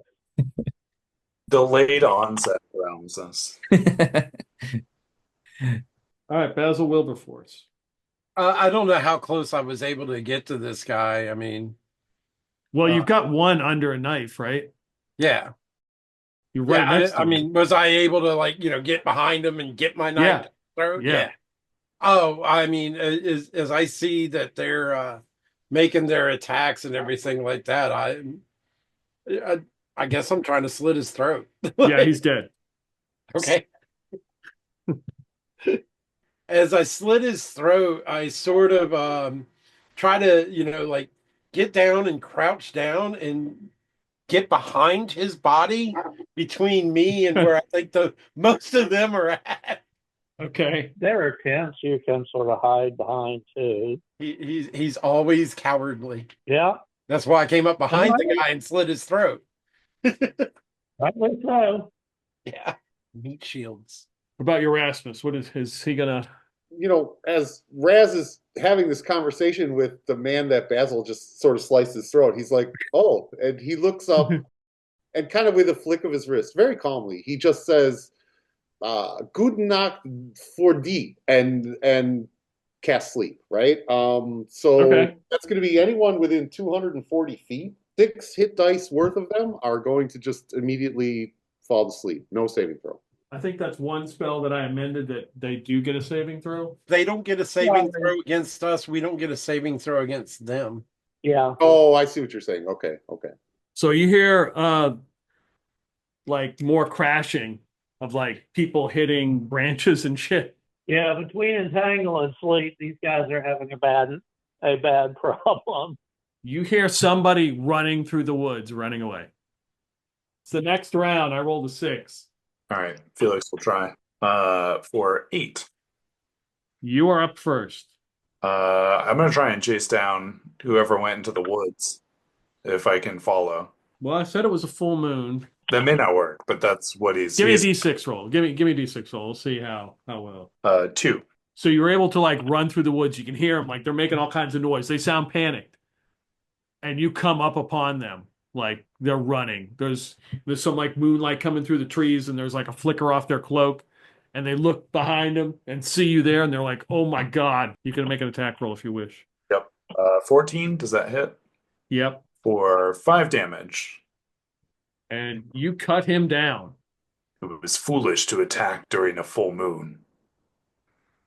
And he just stalks back to camp. All right, you head back to camp. There are 5 of them asleep in the woods. 2 of them are entangled as well, and there is only one guy alive. He looks very nervous. He is entangled. He's like trying to pull the vines off of him. Orion's a no mercy kind of guy. He spins up a sling and is going to try to hit the guy who's entangled. Yeah, you can hit him and kill him. I mean, you don't have to roll. They're going to be asleep for 14 turns, by the way. So Okay. Yeah. They're going to be asleep permanently because they're going to get, unless somebody stops Orion, they're going to get. How does Karn feel about how does Karn feel about the they're banned of sleeping victims? Bandits. Valid. Yeah. yeah. They're bandits preying on what they thought were the weak. They get no mercy. Valid. They'll find their mercy in death. And if you bring that up, Orion says, "These are the round pegs. We're going to put them in a rectangular hole." So all told, there were 10 of them. And rifle the bodies. Oh, yeah. I'm going. Basil's definitely looting corpses. You find 8 silver pieces among all of them. They all kind of wearing cloaks and they got hoods and like masks and stuff they put on. 5 of them had blowguns. Can a magic user use a blowgun? I don't see why not. I take one of those blowguns. I take one of those blowguns. Like it's kind of like a staff, right? Like it's just a long stick. And what kind of damage does a blowgun do? Yeah, and are the darts poisoned? That's what I was wondering. Is what about the darts that they're using in those? Do they look like they glisten with any kind of coating on them? Between all of them, they have 14 darts. And I would say you probably suspect that they're poisonous. Big is this blowgun? Like, is it 6 foot 6 foot long or 2 foot long? You know, it's probably like 2 feet. And what sort of damage does blowgun do? I don't see it, and I guess I don't see blowguns or darts in the weapon table. I would guess it's like a D4, like a sling. Yeah, I mean, yeah, D4. Yeah. That's fine.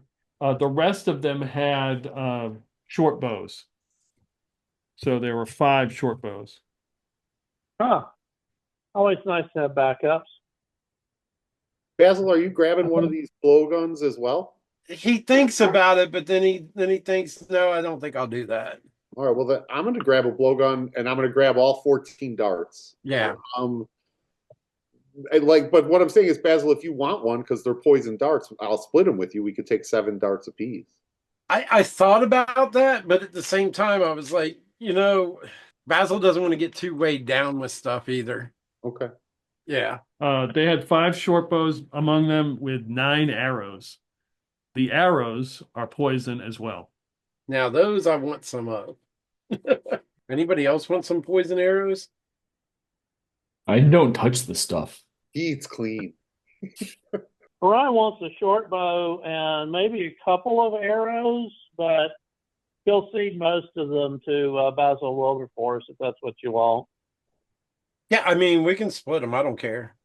Well, No, you get most of them. I have other options, so.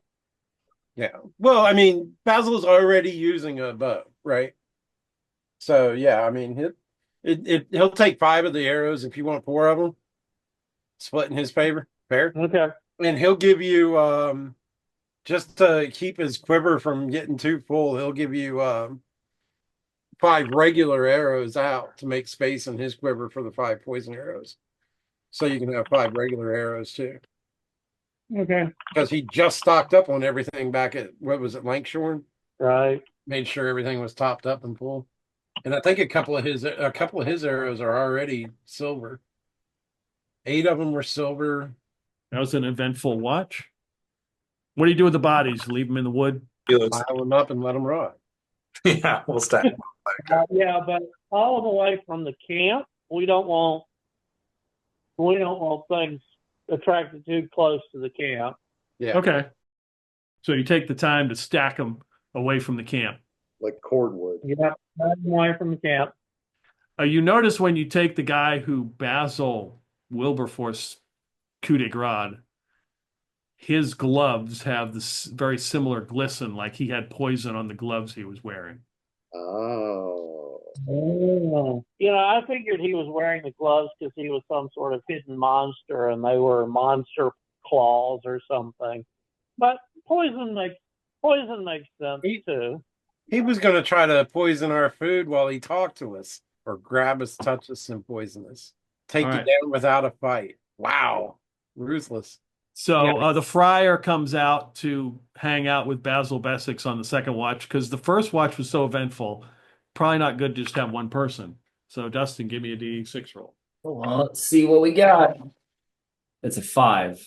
Basil W will take a turn with Felix on his watch. Give me a D100 roll. 67. You and the friar hanging out here.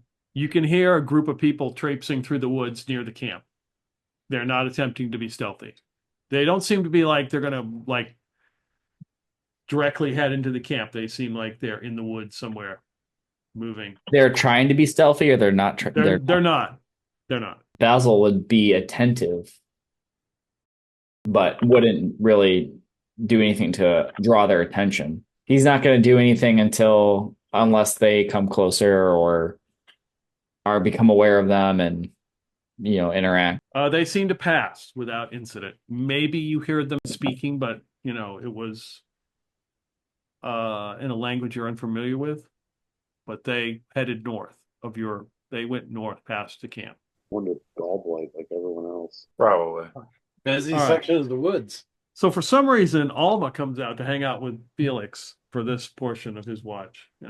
Why not? She happened to be up. I mean, might as well just hang out together. Feel a roll of D6. 5. Give me another D100 roll. These are like all over the place tonight. D100. 8. All right, another D100. 47. So Felix, you're out here with Alma by the fire. Yeah. You hear somebody in the wood. Sounds like two people cussing. They're just yelling at each other. Okay. Like it sounds, they don't seem very happy. Like they're yelling, and with the voice like will echo through the woods. Why are we out here? You're never going to find anything looking over there. Just yell back.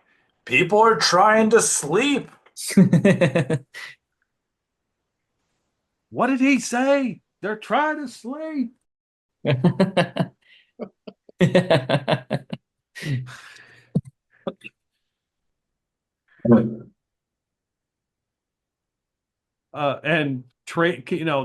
you hear somebody like headed towards the camp, and you see a light because they're carrying a torch. And they break the wood and enter the camp, and they have an apron on. They're human, scraggly beard. Was that you? Sorry. Who is you? Mel. Nice to meet you. We are.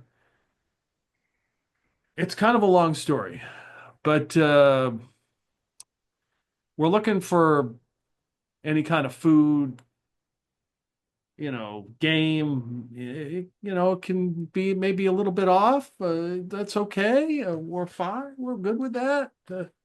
What are you doing in the wood this late at night? That's what I'm doing. Are you starving? Or are you... I'm trying to prepare a meal for a bunch of very hungry soldiers. And From whose army? what do you mean? What do you mean? Whose army? You said soldiers. Some Lord Snarkscorn or something stupid. I don't know. I'm trying to find the food. They're really pissed, and me and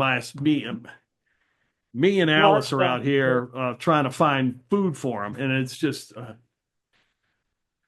Okay, can I be awake since there's lots of talking in camp? Yeah, that's fine. Also, Mel and Alice, where's Flo? Ryan rolls over and says quite loudly, Snarkstone is the big Breggles. We hear he eats human flesh. There's a bunch of it that way.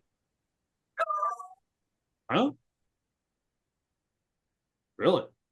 And I point towards the corpse pile. Yeah, stacked like cordwood. Yeah. Yeah. So you see him traipse off with and then you see the woman come through the camp, exhausted, like, sorry, run over there. Oh, wow. Oh, okay. Yeah. And then you just hear dragging noises as they're dragging a couple bodies through the woods. Don't mind us. Don't mind us. It's not Vatnat. But I wander over to Wilberforce and say, sorry for the long night, but that's the guy we may end up fighting. Do you mind tracking them to their camp so we know where they are? And Basil's awake. He was planning on being on shift already. So, yeah, he'll try putting on his feather mask and moving silently and creep through the woods and try to track them back and make sure that there's not somebody trying to get a hold of us tonight. So, yeah, Basil, you can easily track them. They're not like difficult to find. Okay. They're just dragging two bodies and how long are you going to follow them? 10 or 15 minutes is probably enough to make sure that they're not up to Yeah, they have to stop and take a break, wipe their brow, but they're still dragging these two bodies. Oh yeah, like once I'm fairly sure that they're not like up to no good and ambushing us and are trying to ambush. Oh, no, yeah, like no. that, yeah. Once I feel like, oh yeah, they're really just trying to feed some people. Which direction are they going? Towards the well or away from the well? Looks like they're headed towards the well. How do you define up to no good? They're about to cannibalize two corpses. I don't like this is They not weren't a alive. Basil. However, they're moving towards the well, and we're going to be moving towards the well, and there are soldiers in that direction. He might go ahead and keep following them a ways to gain intel. There would come a point that he's going to have to start marking his trail and stuff. About an hour. These guys have dragged these two bodies. They look exhausted, and they come up it'd be a cart with there are some horses there, and there's a couple other people standing around, and they're showing off like, look, I picked these mushrooms. Yeah, and I found these acorns, and these two come up dragging two bodies, and they're like, what? They're like, let's go. We're going to be late, and they just throw it onto the cart, and they start hauling ass. Are still heading towards the well? Yeah, it looks like they're headed towards the well, yeah. All right, I guess I'm going to traipse my happy ass an hour back through the woods in the middle of the night by myself. Karn, you're up. Ari Tuna will join your watch, the old man. So give me a D6 roll. Karn doesn't offer to sit back to back with Ari. Okay.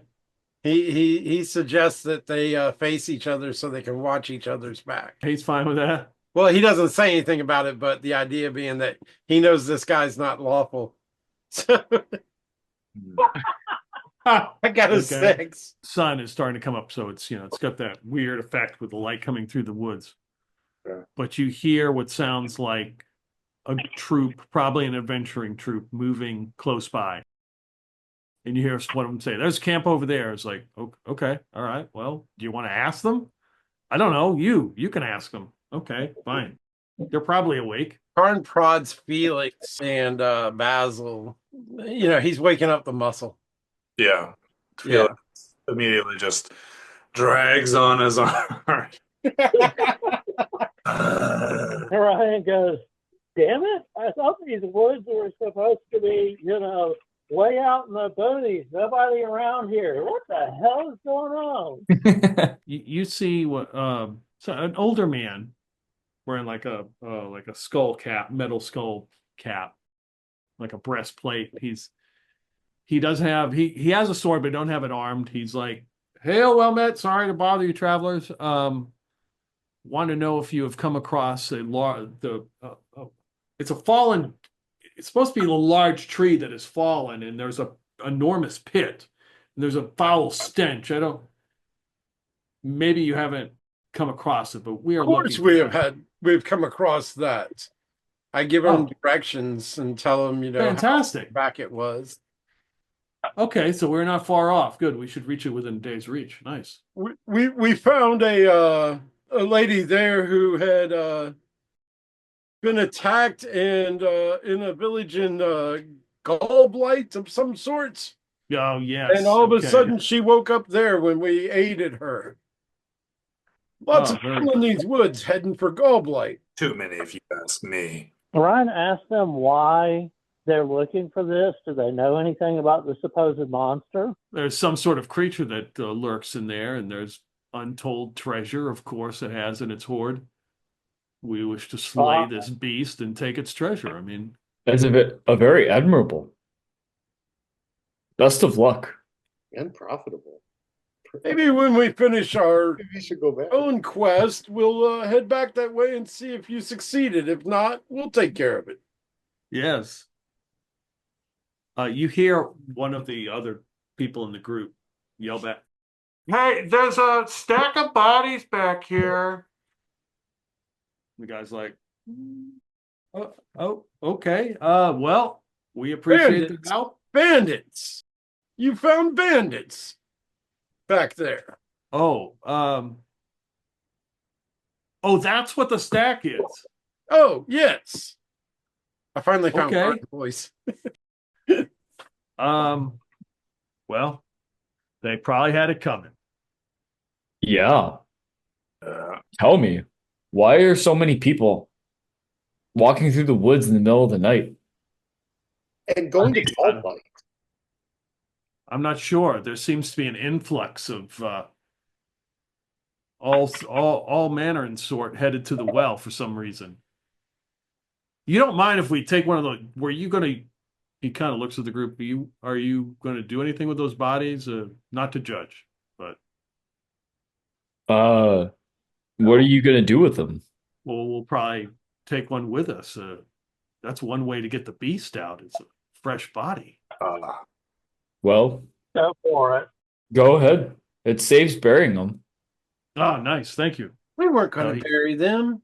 So he makes his way back through. Thanks you for your help, and makes his way back through the wood. And they grab one of the bodies. Continue on. There was about 6 of them. Okay, when they get out of earshot, Orion's going to sort of do the smack his head moment and say, guys, we may have a little problem. We were contracted by the witch to kill some strange undead creature in this area. It may have been the pit monster. I mean, I don't know if we succeed in the contract if they kill it, but it's going to be hard to find proof if they actually kill it. I think our friend Zophan takes precedence over anything else. Oh no, was not arguing that. Well, I was planning on catching it on the way back. I'm just saying, maybe a complication with our agreement with the witch. Witches can fend for themselves. And that is the very problem. They can fend for themselves, including against us if they have to. As you said, Zophan first, everything else later. And Cuthbert will deliver us from any evils. I appreciate it. Everybody roll D6. If you roll a 1 or a 2, I need to know. Oh, 1. I got a On 2. a D6. Okay. So far we got what? Karn, Got a 1. Basil W. Okay. Basil Besix or Zophan? Oh, that was Basil, and then Zophan did it. Orion rolled a 2. Boom. 5. Okay. Okay. For those of you who rolled a 1 or 2, roll another D6. 6. 2. 1. So if you rolled a 1 or a 2, that would be Basil Besix and Orion. You have a nightmare about the hags. Oh, of course. And I would say that probably in the nightmare at some point, the hags would look at you and say, "Don't go to the well. What are you doing?" And they just kind of look at you and their teeth get really sharp and they show their claws and you wake up. Is there any way I have a chance of responding before they hang up? Sure. on What are you us? going to say to them? I said, I realized on this trip that eventually I'll retire, stay in the good looking form, and I may actually stay with you. Orion is indeed stupid. Tired of them, actually, but stupid about it. She kind of, her form changes back to the red-headed woman, and she's like, something to think about. And then you wake up. Felix, roll a d6. I got a 3. Okay, you're good then. All right. So for Karn, another d6. Another D6. Yes, God this is many damn. rolls. 4. This is actually, I am actually looking at a chart. So 4. Karn, you are having a dream. Or maybe Karn doesn't realize it. You're on a boat. No, it's not really a boat. It's more like a raft. And there is a tall man covered in tattered cloaks. His eyes just glow red, and he's got a long stick that he's pushing this raft along this water. It's very cold. You look behind you, like where you've been, and there looks like a big tent, maybe, and there's a couple campfires going on. There's some people there, like waiting. Maybe they're waiting to get on this raft. You look down at the water, and you see what looks like faces coming to the surface. And they're kind of looking at you. Their faces like horrible visages, like the worst thing. And then they kind of, maybe their faces you recognize or not. And they fall back down. And ahead of you, what looks like a mountain, just a dark sky, and there's a presence of just dread in the air. You're the only one on this raft for some reason. Now you're by yourself. I have this image like in Lord of the Rings and Aemon Mule of the dead faces. And the face, the long boatman kind of looks at you, and he says something in some language. It's like it doesn't make any sense. And then he kind of stares you down. He says, "Prepare yourself." And then as you look, you see that the faces there are now hands and stuff crawling onto the raft, like trying to get up onto the raft, and it's like tipping the raft over, and it's going up, up, up, and you realize you're in plate mail, and you're going to sink like a rock. And then as you're flipping over, that's when you wake up. All right. I love that. Stay out of any wraps. Good advice. Sort of an aside, Wes, but Clintock mentioning that the hags, as far as we can tell, actually tried to warn us several times, and other than our initial encounter, didn't try to harm us. So, yeah. And Orion's thinking, I still got a ungodly bonus on the Ape Empire. Maybe retiring to Fae would be the better option. Not bonus, but bounty from the Ape Empire. Ari comes out, wakes up, and he's like, "Whew." It's like, God, the strangest dream. There was a beautiful brunette woman speaking to me in a tavern, and she said, I could have anything I wanted. I could have my old life back. And I looked into the reflection of a mirror, and I saw myself as I was when I was 20, before that day at the field, before everything changed. If we just didn't go to the well. Orion looks at him and says, "You had a hag dream. That was a hag." Oh, thanks for ruining it for me. So the warnings may be real, or it may just be them wanting to keep hold of their property. Yeah, of course they don't want us to go to the well, but every time they've warned us in the past, like they tried to warn us we were going to get ambushed in the Ape Empire. But Yeah. we're their property. They didn't want anything bad to happen to us that they don't do to us. The friar looks, he's kind of frazzled as well. He gets up, and Alma comes over to you, Felix. And she says, I had this strange dream. Something about I was on the water. I was on this raft with this large boatman, and had robes.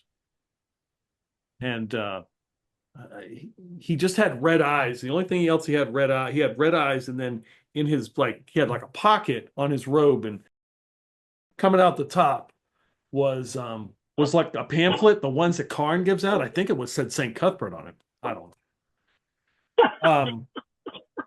Oh, damn it. I meant to say something before. Was anybody low on health before we went to sleep that Karn could have put hands on? Felix will take all of the additional healing that he can get. Is it possible to retcon that, or is it too late? Yeah, no, that's fine. You would have done that. Felix is low. He's got up to 5. Oh, no. Actually, he's got 2 points of level. He's level 5, so he had 9 more points left to give out. Have all 9 and nobody else needs it. Like, I'll take it. Because I think I Okay. tried to do the cure disease thing on Zophan with no luck, right? Yeah, Yeah. sounds about right. Also, she says to you, Felix, I looked in the water and looked like faces, like people I'd seen, like look at me at the water. And there was like, we were headed to some volcano or something. I don't know what it was, a mountain. Something was going on. It was a sense of dread. It was horrible. I'm sorry about your dream. I wish I knew how to interpret it, but hopefully it doesn't follow you throughout the day. Can Karn hear that? It's up to you. Because that sounds like Karn's dream. Yeah, it does. He's like, what did you say the man in the robe had? Boatman. He had one of your pamphlets. Now, that wasn't anything that Karn noticed in his dream, right? Nope.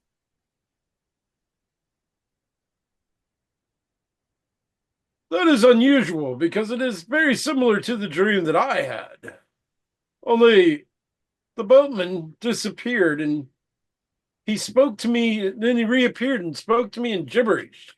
Oh, well, this one, yeah, he said something, somebody's name. He said Charlie, whatever the hell that means.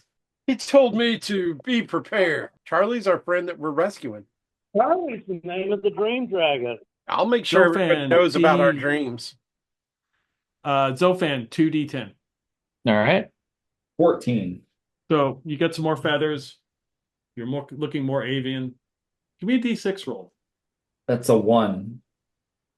Okay. I will get, however you want to interpret. You wake up, you have some sort of new obsession. You can tell me what that is. You're obsessed with something. Obviously, it doesn't have to, like, derail everything, but, something is on your mind that, now you are obsessed with. The obvious thing would be teeth, but, we can think outside the box. He takes out his dentures, his wooden teeth, and he is just like studying them and turning them over in his hand, whether or not it's noticed by other people, or by everybody else. He is intently playing with them. This is fine craftsmanship after all. He's just admiring the oak finish. And when you get up in the morning, it is pouring rain. Oh, great. Puddles, it's just, the skies have opened. I love rain. Alma says to the well, I guess. Yeah. About this, we have no choice. We must. Friend Zophan has no other hope. All right. The answer's somewhere in here. He's like, he claps the teeth.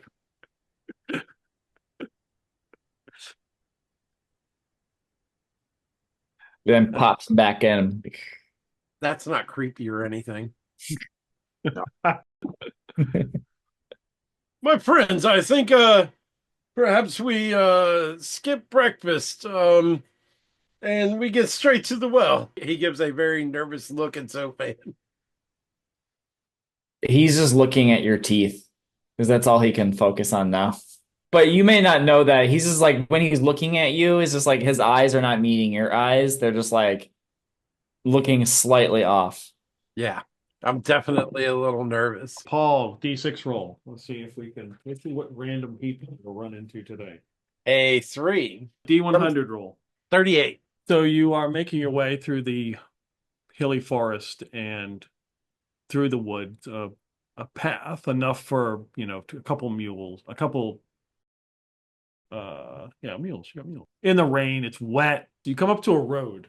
So this is the road they were talking about. And at the edge of the road, in like a little lean-to that's set up with like a couple, it's like a tarp and there's rain coming down. This is a group, it looks like 8 people. Breggles, humans. They're sitting in, somebody's got like a makeshift chair. Somebody's kind of like sitting on a stump. It looks like they've got some kind of table set up. And it looks like they're doing some kind of dice game. And you hear one, yeah, right, yeah. Hand it over. And then just grab some coin. Basil Wilberforce is very tempted.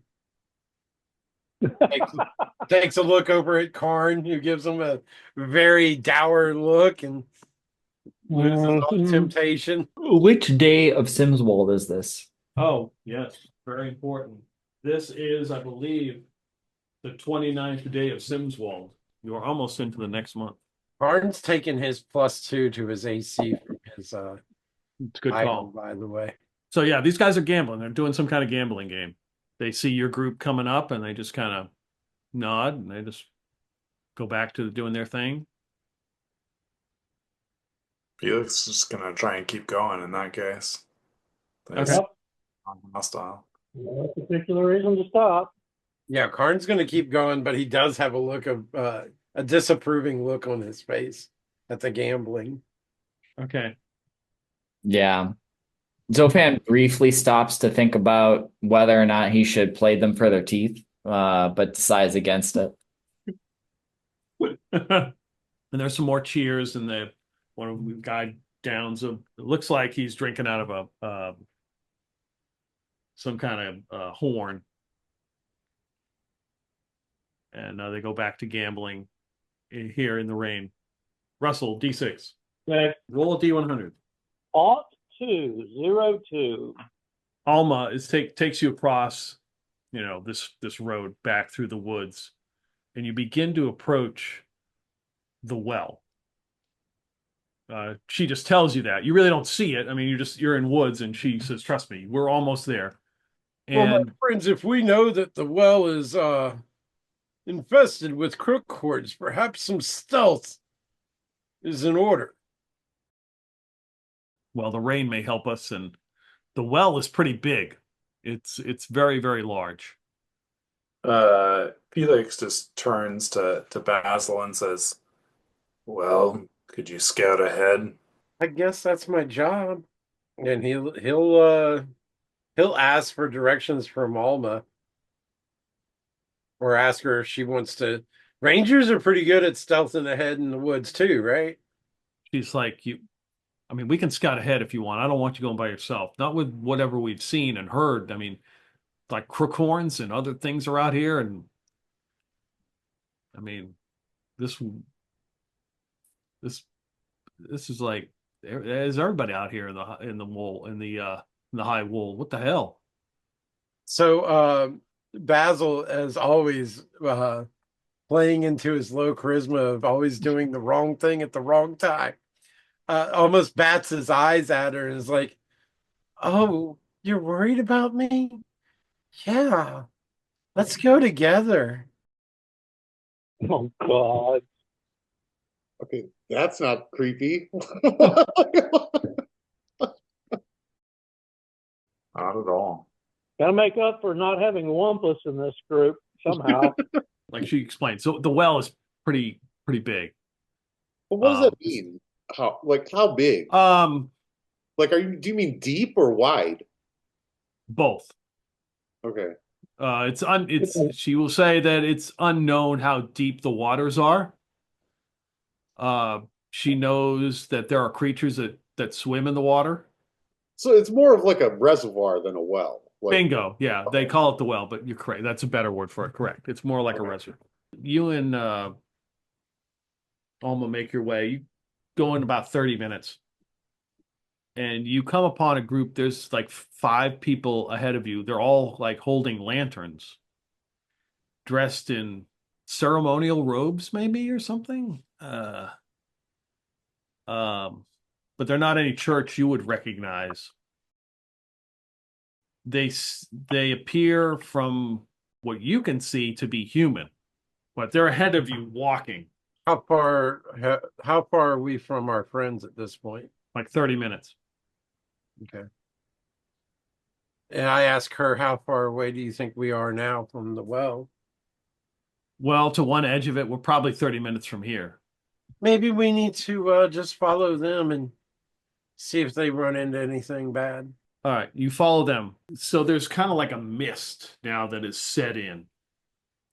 And you're just following their light. They're kind of walking down a path. And they get to a point where they all kind of like branch out. The 5 of them are just standing there. You hear some kind of chanting. But you kind of see their outline and their lanterns that they're holding. You also notice, as you've been following, that you've picked up a lot of different impressions in the ground. Like, it's been raining, so you've seen a lot of footprints, hoof prints, like disturbed ground. You've seen like stuff where trees, like small trees, have been trampled and pushed over. And their hoof prints in the ground. The Dude. hoof prints look like crookhorns, or would I know? I think between the two of you, that's what you would guess. So the crookhorns are trying to get to the well, but so are a lot of other people, or they're coming from the well. How far are we now? You're probably an hour from the group, you would guess. So we're basically at the well? Yeah, you would guess, yeah, because you beyond them, it's like a mist. You don't really see anything. Can I hear anything? You can just hear their chanting. So I don't hear screams, people getting attacked by crookhorns or anything like that? No. I'm not sure if I should go further with her or go back and say, okay, everybody, let's go. They're not getting attacked. Not to metagame here, but I wouldn't go into that mist alone. Yeah, that's what I was just thinking. Basil is pretty cowardly himself. And we're definitely pushing the limits of what he's willing to do without a large group of people to run and hide behind. So I think he's gathered enough information to make him go, well, okay, we're safe enough at least get into the mist. Have you been here before? Is this mist normal? Yeah, there's a mist that permeates some of the well, but is it normal to hear all this chanting and for so much? No, I don't know who she's like, I don't know who these people are. Then you hear galloping of a horse and breaking of trees and stuff headed in your direction. I hide. Coming up the road, coming up through the path. When I say a path, it's enough that you can walk through, right? You see what looks to be a centaur carrying a battle axe and just galloping towards these figures. And as it passes by you, you can see that it is covered in like weeping boils and sores all over it. And it stops and raises up and yells something at these 5 figures who look kind of shocked, like took them out of their, trance or whatever. And they sort of scatter. You see them just scatter into the woods. And then the centaur goes, drops back down, sniffs the air a little bit, sniffs some more, goes past you, and then like turns in a direction, and you can hear him galloping through the woods. How about we go back now and get all our friends? Okay. Does it sound good to you? Because it really sounds really good to me. All right. All right. You make your way back to the group as they are waiting in the wood. The whole lot of them, and the rain is trying to get cover, and it's raining, and there's mud and all kinds of good stuff. At least it doesn't seem like there's a large group of crookhorns out there ambushing or attacking people.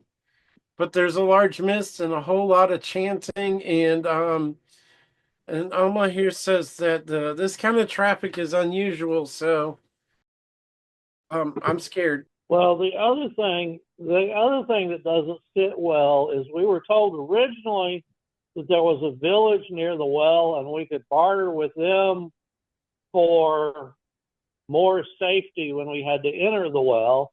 And I will bet you any amount of money that the Breggles not the Breggles, the Crookhorns, including Snarkscorn or whatever his name is, has taken over that. On the other hand, if we rescue the village, maybe they would give us, safe passage into the well. Another complication. But we got to keep the goal in mind, which is to get our friend there to the well before he gloams out on us. Go to the shore and take our chances instead of having some sort of help or escort.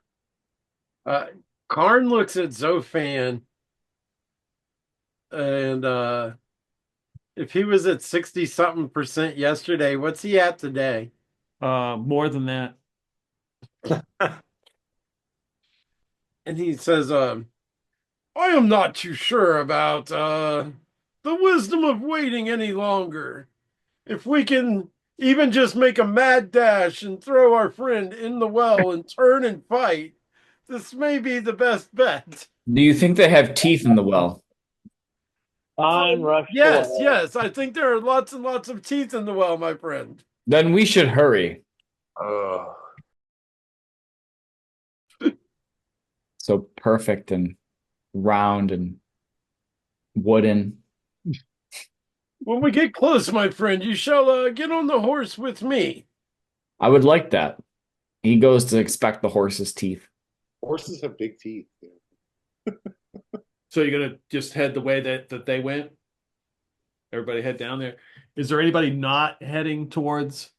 Are you leaving anybody behind, or you just everybody gonna go? Yeah, Felix doesn't see a reason to stay behind. Yeah, Ari is definitely going because he, doesn't want to be an 80-year-old man anymore.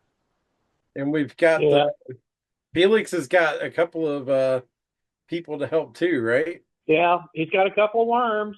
That's right. Yeah, he's got 2 worms. He's got. No, that's Clintock. Oh, Clintock's got the worms. Okay, yeah. Sorry. Clintock's got the worm. The worm boys. Okay. Everybody's making their way down the path. Yeah. Okay. In for a penny, in for a pound. Okay. Again, as you're making your way down the path, you all hear the familiar. Well, Basil heard it already, but you hear the footfalls of what sounds like a horse cutting through the woods. Karn doesn't have time to hide. Well, he's got 2 carts and 3 horses. Hide? What's hide? Yeah. It's hiding behind Karn, so. Felix just draws a silver blade. Orion preps his bow and one of the hopefully poisoned arrows. All righty. That's what Basil Wilberforce does. And breaking through the wood is that same very centaur with his covered in weeping boils and ulcers. Oh, and we roll initiative. Ulcers. I rolled a 5. You want to win. All right. Felix, I have bad news for the group. We did not. You have a hustle point if you wish. I'm not saying you have to use it No, because I there could will- be other points, but This is good enough.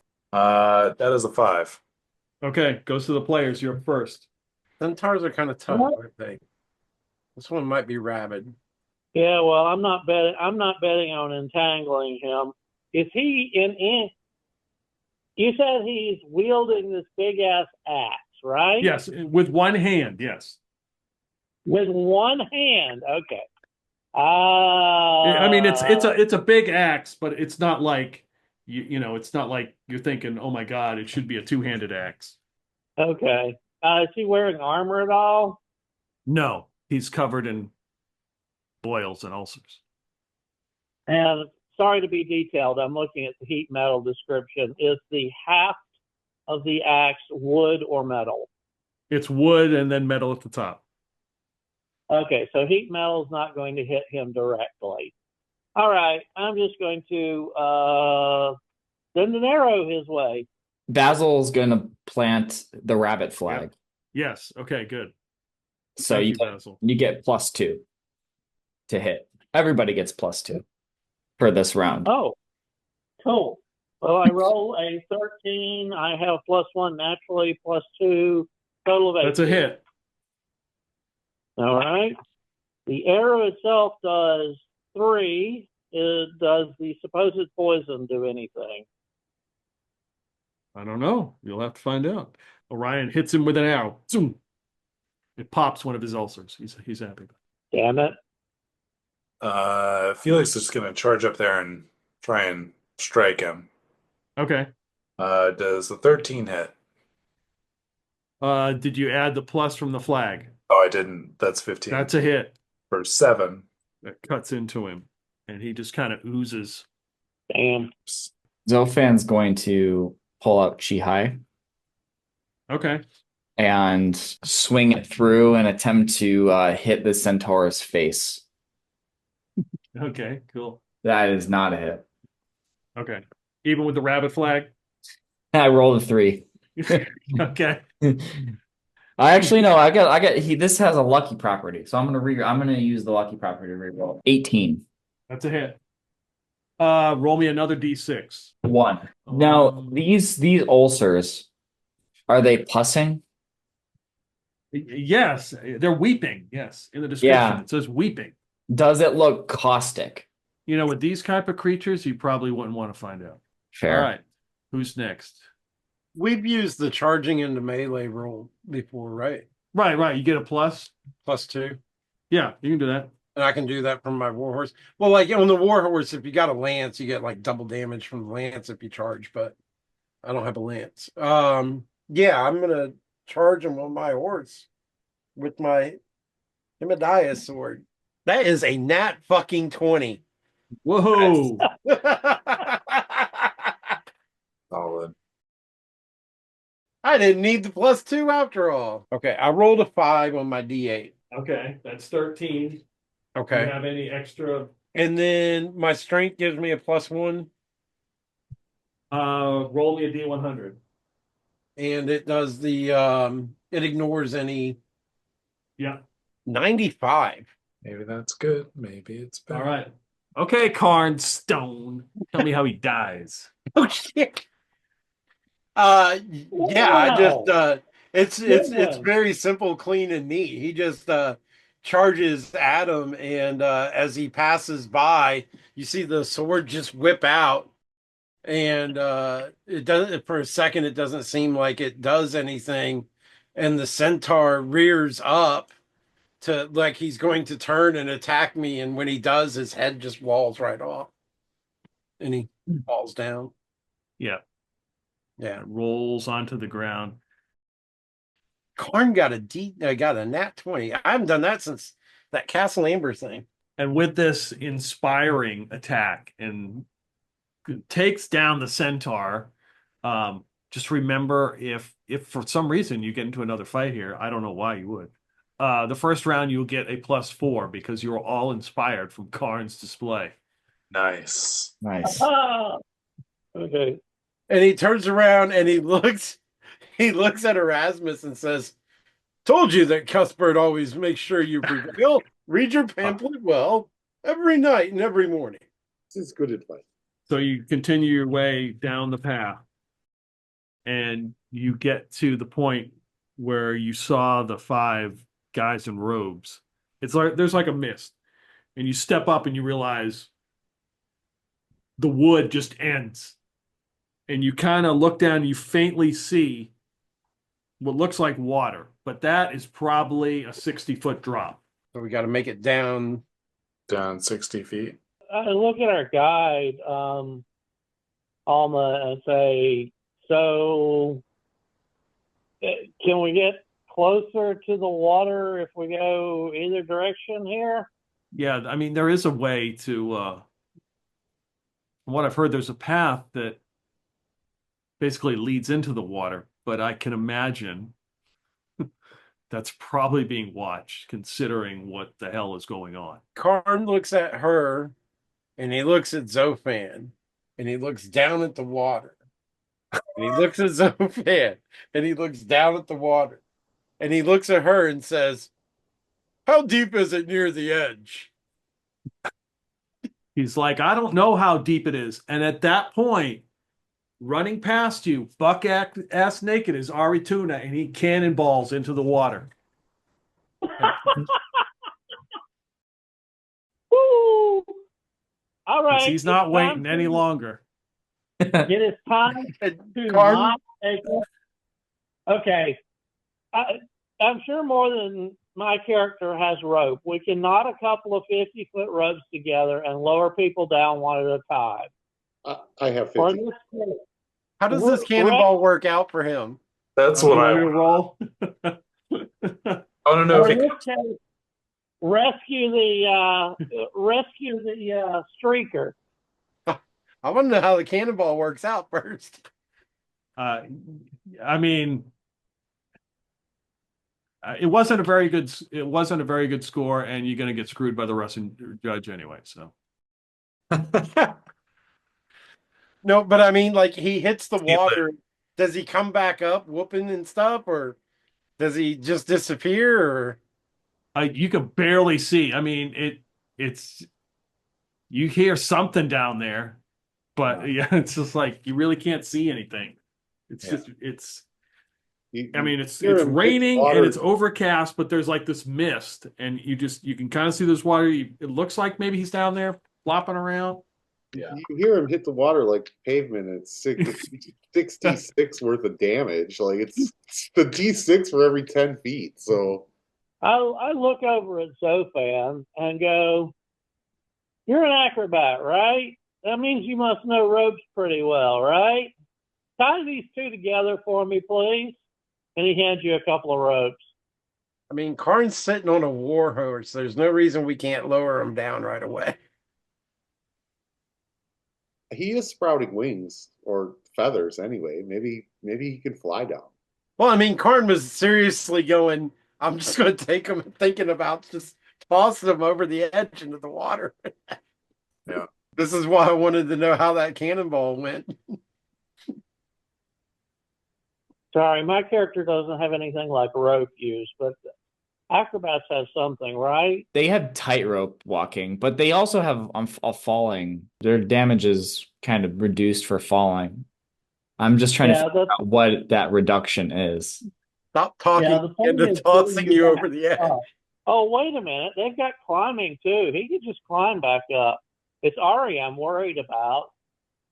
In any case, if nobody's going to help Orion with the ropes, he's going to be trying to tie two ropes together to get a rope long enough. I'm sure Karn can tie a knot in a rope. I think any character can tie a square knot. Like, it's the life they live. So, yeah. I mean, okay. Zophan doesn't take damage for the first 10 feet, where acrobats don't when falling, and then after that, he takes a third of the damage, or damage is reduced by a third. So he takes 2. It would be through water anyway. D3 per 10 feet versus D6 per 10 feet. How are they about diving? Like, a cannonball is actually a bad idea from 60 feet up, right? But cliff divers do more than 60 feet up without damage. Yeah. Well, right, but the difference between a cannonball and a dive, right, is one you're entering the water like a knife. The other one you're literally hitting like concrete, right? So yes, you don't want to belly flop from 60 feet up. Right, you're gonna die. Like, Ryan looks around for somebody reliable, and amazingly enough, his eyes land on Basil Bessex. He's like, "Come on, strong guy. You and I help anchor the rope, and so we'll have something down there when Ari hopefully comes back out." Yeah, let's hitch this thing together. Are there any trees up here or anything like that? Yeah, I mean, there's some. I mean, they're not very tall, but there's some trees and stuff. Oh, so we can anchor it. So if we can anchor it to the trees and hobble the horses and leave one person or two up there to guard the animals, the rest can go down. Or we can go down half and half or something. Or we can get Zophan down, get him and Ari back out, and then the rest of us can find a safe path down. Yeah, I feel like Okay. keep watch up here at the top of the rope to make sure nothing crazy happens. Yeah. I think if we just get Zophan down there, then we can find I like that plan. We can find our own way down. Karn wouldn't be good climbing down and up a rope in plate mail anyway. No. But Basil Wilberforce could go down with you. Zophan's gonna start getting ready to make the descent. We go to Yeah, initiative why not? order. Uh-oh. We will roll initiative as you guys begin to hear in the woods. Almost like they heard something hit the water and they were attracted to something. There's two-legged things moving through the trees and the brush. It headed in your direction. I rolled a 3. Up high or down low? On the ground. Like, Down the 60 feet down? no. Okay. To your position where you are. Okay. Who hasn't rolled initiative yet? Karn. The Arnold initiative has reset, so this is a whole new encounter. It's a 4. You're up first. Basil slips on his iron knuckles and Okay. taps his chest and disappears Basil has disappeared. for 8 rounds. Wow, you rolled max. That's a good one. Is this something we can see? Can we see the threat? You can't see anything at this point because the wood, because of the mist, because it's dark. I mean, you will see it. I mean, when it's upon you, if you're going to ready your attack. I'm gonna ready another of the poisoned arrows. We got them. Okay, so smashing through the trees and the brush, there appears to be 7 crookhorns coming in one direction and 2 coming in the other direction. Fuck that shit. Okay. Can I change what I'm doing? Yes, I'll now let you that change. Yeah, you can. Yeah. I just immediately drop the bow and cast an entangle on the 7. 6 out of 7. Whoa! Nice. Kill the loose ones quick! Basil Wilberforce will shoot an arrow at one. Oh, he gets a 3. Okay, you shoot into the woods. And I guess I'd lose a poison arrow. 18 arrows, 4 poisoned. Can Felix make it to the group of 2?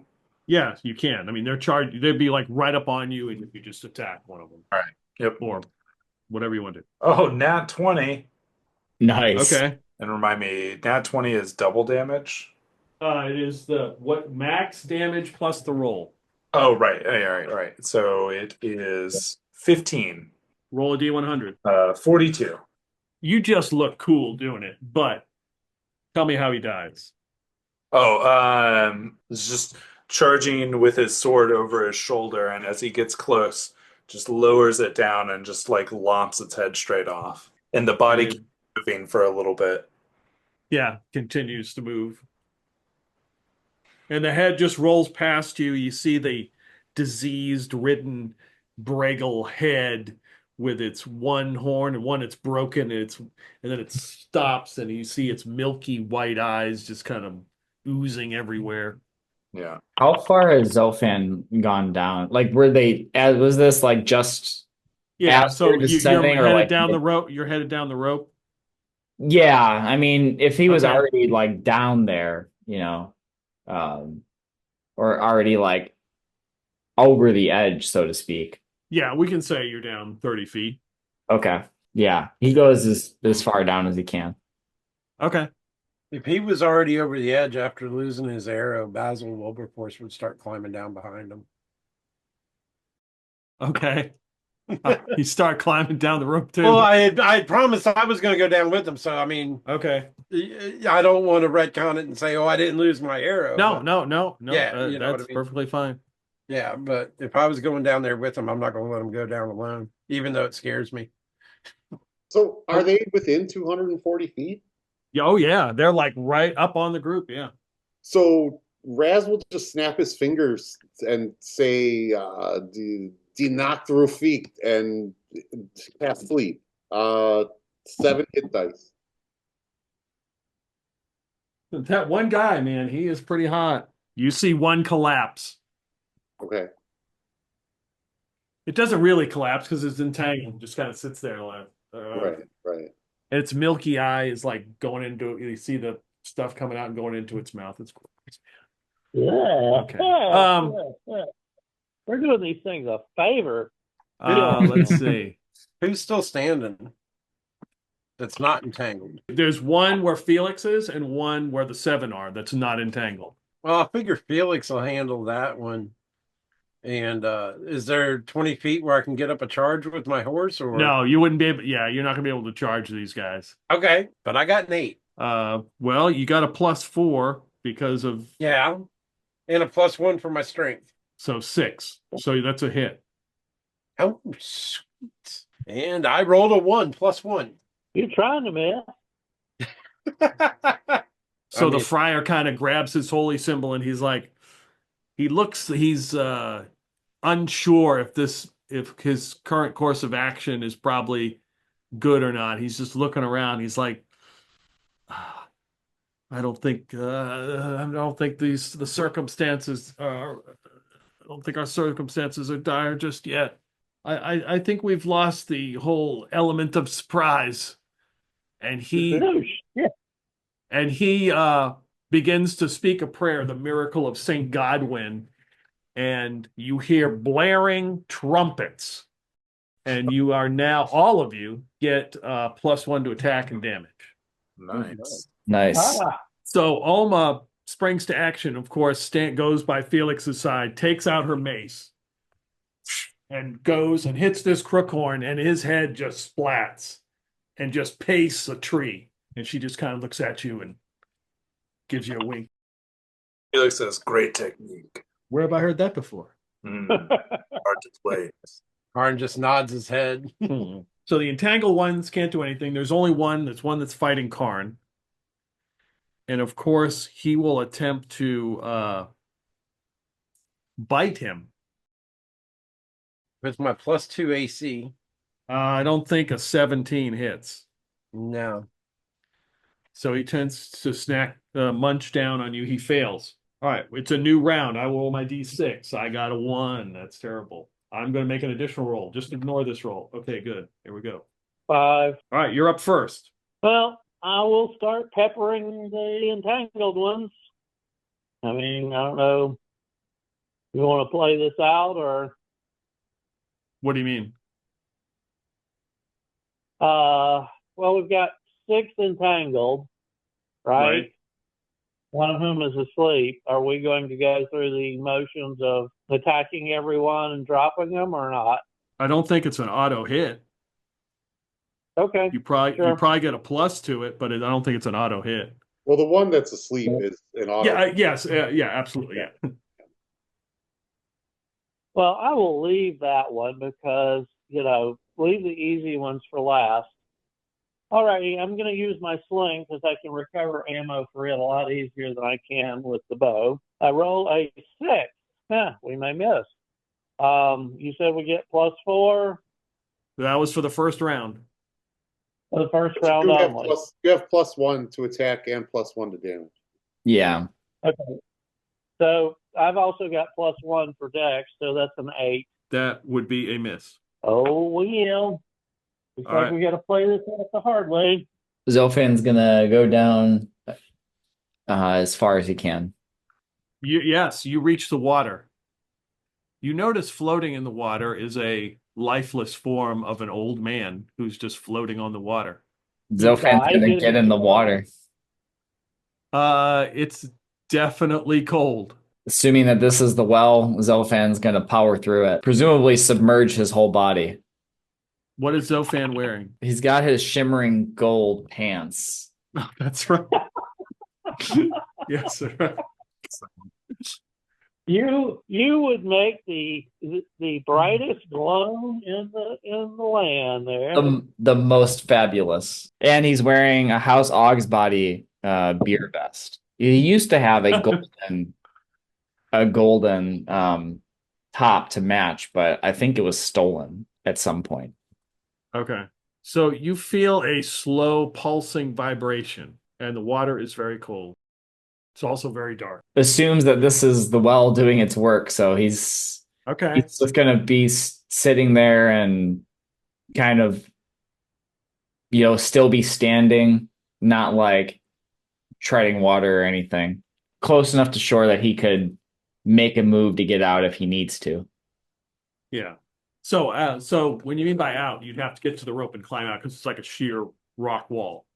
Right. But like not going that far out into the water. Right.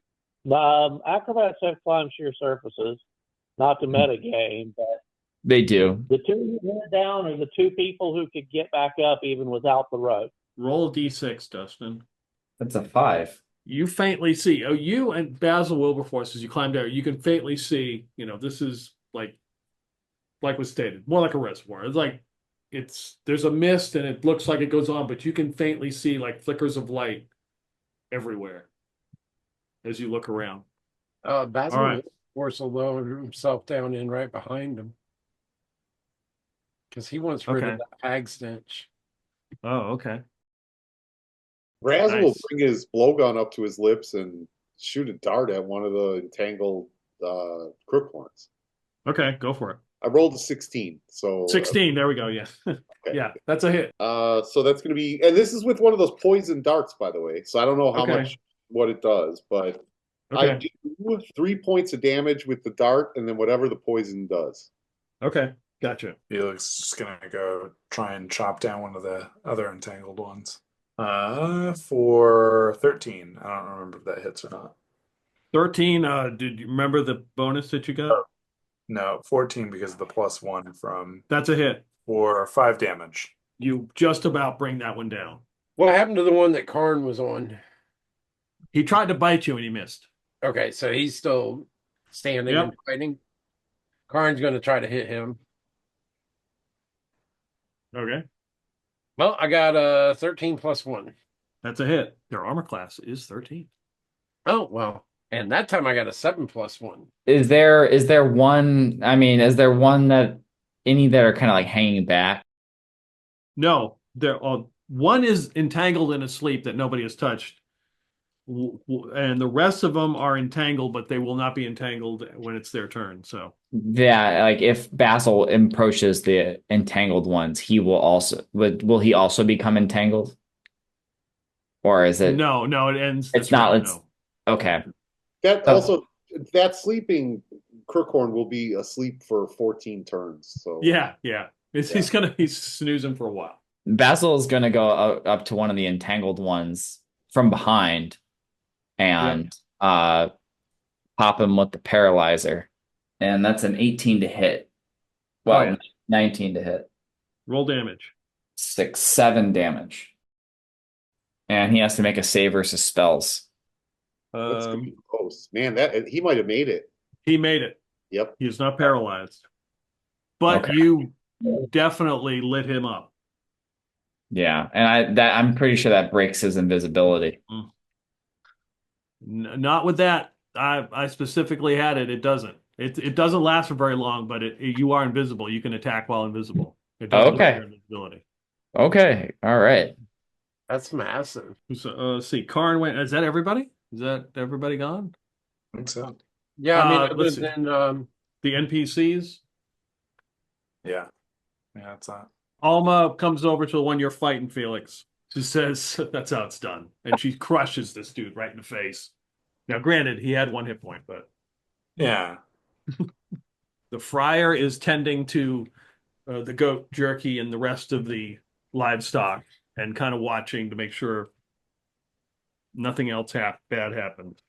Mm-hmm.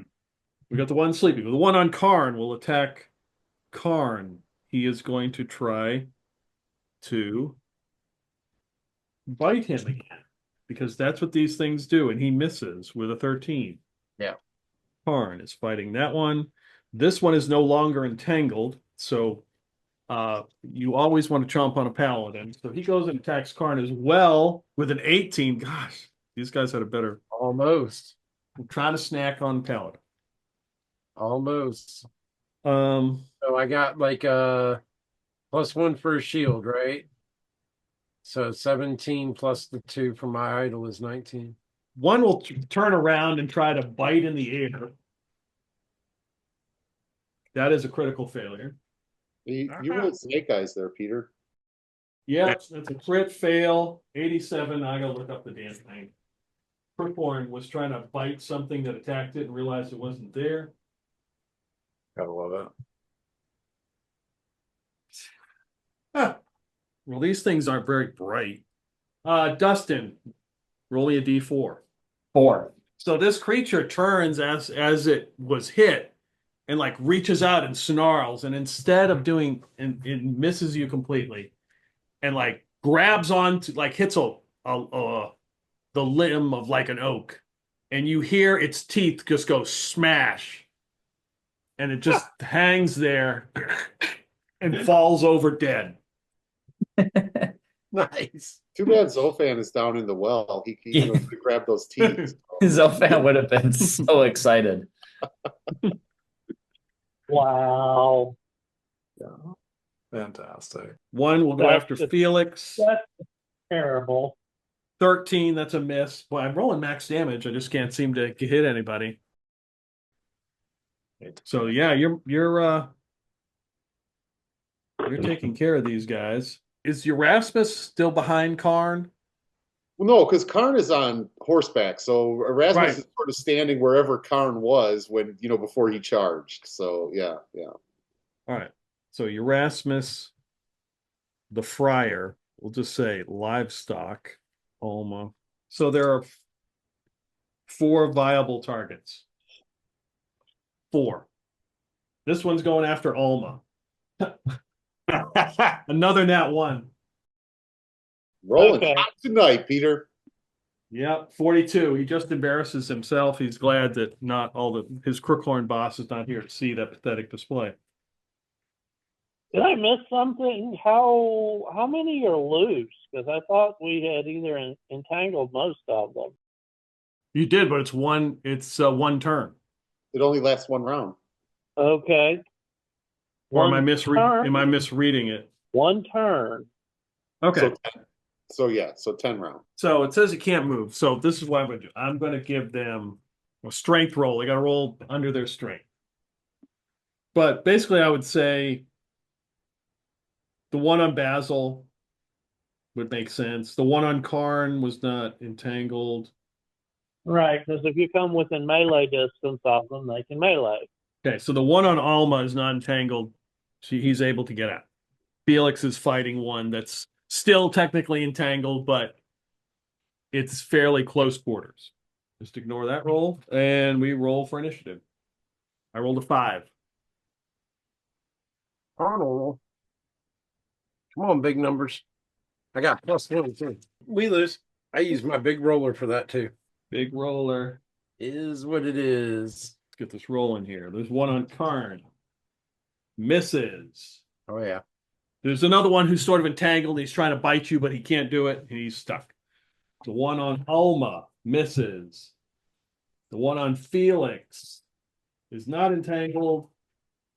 It's my 3rd one tonight. I need to retire.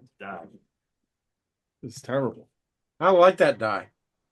19. That They're one just right where it's they're doing a shit show job. So they're flailing around trying to bite you. It's the milky eyes, man. You can't hit anything with a milky eye. But you hear this booming sound and this low guttural voice that says food, and you feel the earth almost like shake as this ogre comes running down the path as he is looking for food. Good thing there's a bunch of food just kind of tied up right now. 1, 2, 3, 4, 5, 6. The fucking ogre coming. What did I roll? 5. So he comes running down and like grabs one of the horses. God damn it. All that free food entangled, and he grabs a horse. I'm gonna have to kill an ogre. Well, So he he's is about well 10 aware feet tall. That the entangled stuff is rotten. You guys are up. All right. Well, I have to ask the question I asked previously. Does damn ogre have any metal on him? No, he seems to have a necklace of humanoid and animal bones around his neck.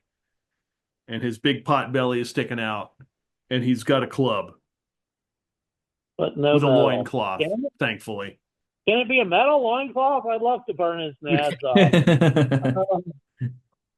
I know, no such luck. Okay, I'm going to put some distance between me and him and take out the short bow and use a poisoned arrow and see what I can do to him. I roll a 13. I've got +1. Do we still have +1 from the prior? Yep, that is a hit. 3 plus whatever poison. We've been kind of skipping over what's happening down in the lake. No, we haven't. Oh, but with Basil Wilberforce, after he dipped down into the water, did anything happen to him, or can he just climb right back up? And I mean, is that what you want to do? Yeah, I mean, like if he gets down in the water, does he feel anything? Notice anything? Yeah, you feel the pulsing vibration of the water. He'd have been, and then he'd just climb back up because he doesn't know what else is going on. Right. Okay. Yeah. So I don't know how far he would be up at this point where the Yeah, just roll sheer surface, or are you just climbing up the rope? Just climbing up the rope. Yeah, you could be in this round. That's fine. That's all you wanted to do. I mean, I wasn't too worried about it when we were polishing off the guys that were entangled. Yeah. But when the ogre showed up, it's like, hey, I need to pay attention to what's going on with this. And if he pops up and sees that there is an ogre attacking, he's going to try to grab his. I guess he's going to try a poison arrow. So I don't want to talk about it, but I have to talk about it because I just rolled in that one. Okay. Do you have a hustle point that you don't want to use? I have a hustle point that I don't want to use. Okay. Then roll a D100. Let's hope you don't shoot somebody accidentally with your poison arrow. Oh, if that's an option, then I will use my hustle point and reroll. Okay. All right. Good. Yeah, if that's a possibility. Yeah, that is a possibility. Okay. Well, I got a 17 plus my dex is. That's a hit. All right. I got a 5, and that's definitely a poisoned arrow. So I've lost a poison arrow. I'm going to imagine that a poison arrow can't be reused as a poison arrow, right? Yep. Yeah. But I might be able to recover it. We'll see. Just won't be poisoned anymore. Who is next? Felix drops his silver sword and finally breaks out that fireball sword for the day. Okay. And what are you going after? Just the ogre. It's save versus spells, I believe.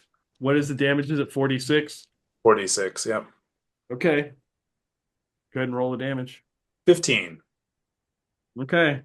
Tell me how this ogre goes up in a fireball. Good. Well, it was charging for us, and it just hits it dead on in the center and then catches away from the rest of it, catching its gross, presumably what's left of its matted hair, and just falls against one of the trees and catches one of the nearby trees on fire. Okay, nice. The horse that it was attacking is unharmed. Oh. Nice. It's called plot armor. It's called plot armor. I like it. That ogre is dead. Who's next? Basil's going to continue to. He's going to hit one of the other crookhorns that are entangled. Okay. So there's one that is trying to fight Karn, and there's one that's trying to fight Felix, and there's one that's trying to fight Alma. Because yours is dead. Yeah, I'll hit the one that's trying to fight Alma. Karn and Felix are capable fighters. Okay. I mean, she's been killing them faster than we have. Yeah. He's been splatting them.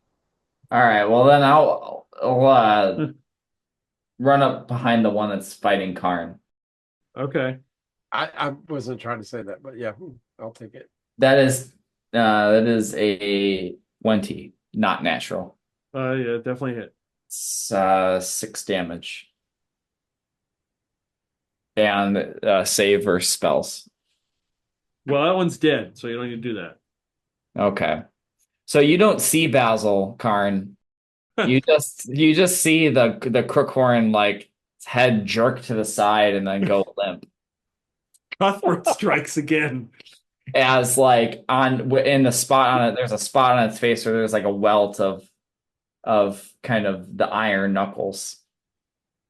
He looks down at the welt of iron knuckles and he is convinced it's a C for Cuthbert. And says, Cuthbert's will is in action. He looks around and tries to see what's left standing that he can take a swat at. Nice. Oh, there's one like next to you that's sort of entangled that was trying to get you. Oh, he's definitely going to try to do something mean to it. Yeah. Something Cuthbertian to it. Good God, this die hates me. That's a 2. You're a bad die. You're going to go on the shelf and you're going to sit here and you're going to watch the other dies roll. Erasmus? I'll blow another poison dart. Okay. So that's an 18. That's a hit. And that is going to be 4 points of damage, 5 points of damage, plus 1 to damage. Is Bless still on? Yeah. Yeah, so 5 points of damage plus whatever poison. Okay. Does. Hit it with the dart, and it does this, like grabs its neck, and right when it does that, Alma just smashes this thing right in the face. And the thing drops to the ground.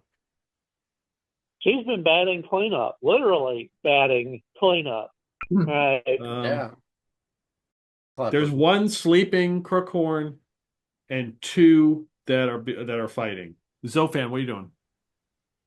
Zophan's gonna. I mean, he looks at his body. Is it still? Does it? Looks Is the he same. still? Looks the same. Yep. Then he is. He's gonna still stay in the well or in this water. Okay. Does it look like there's anywhere to go down here? It's just, or any sort of any like kind of landmark. Well, there's 1,000 points of light all surrounding you. Yeah. Yeah, but those are, it can't go, they're not tangible at the moment. There's really, I mean, you'd have to swim.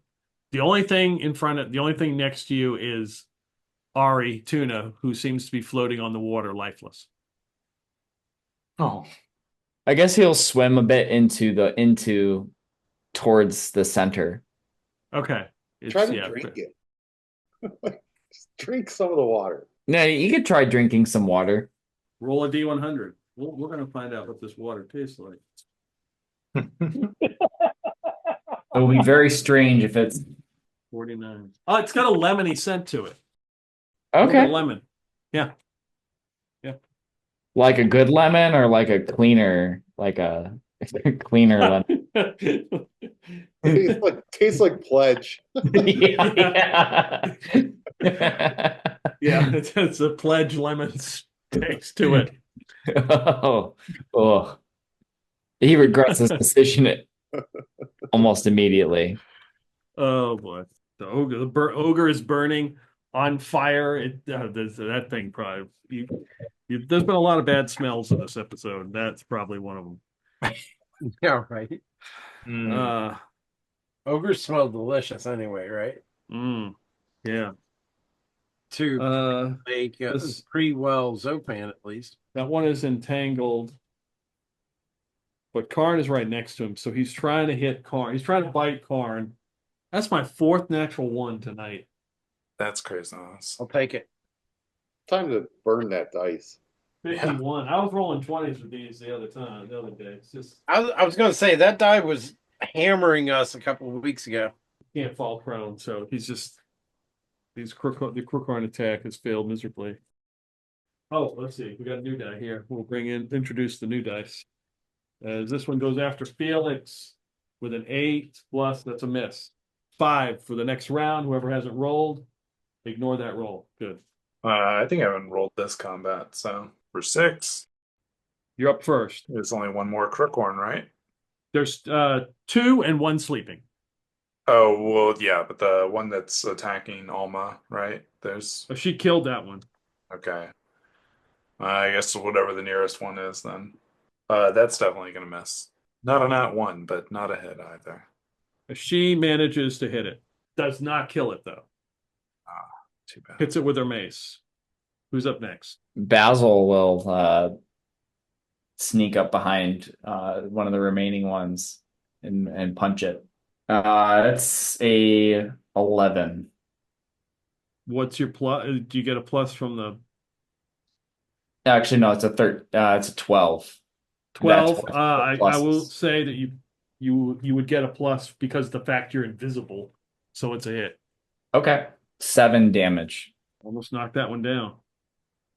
And a save versus spells. Yeah, it's paralyzed. What's left? There's one that's trying to fight you and one that Felix and Alma are fighting.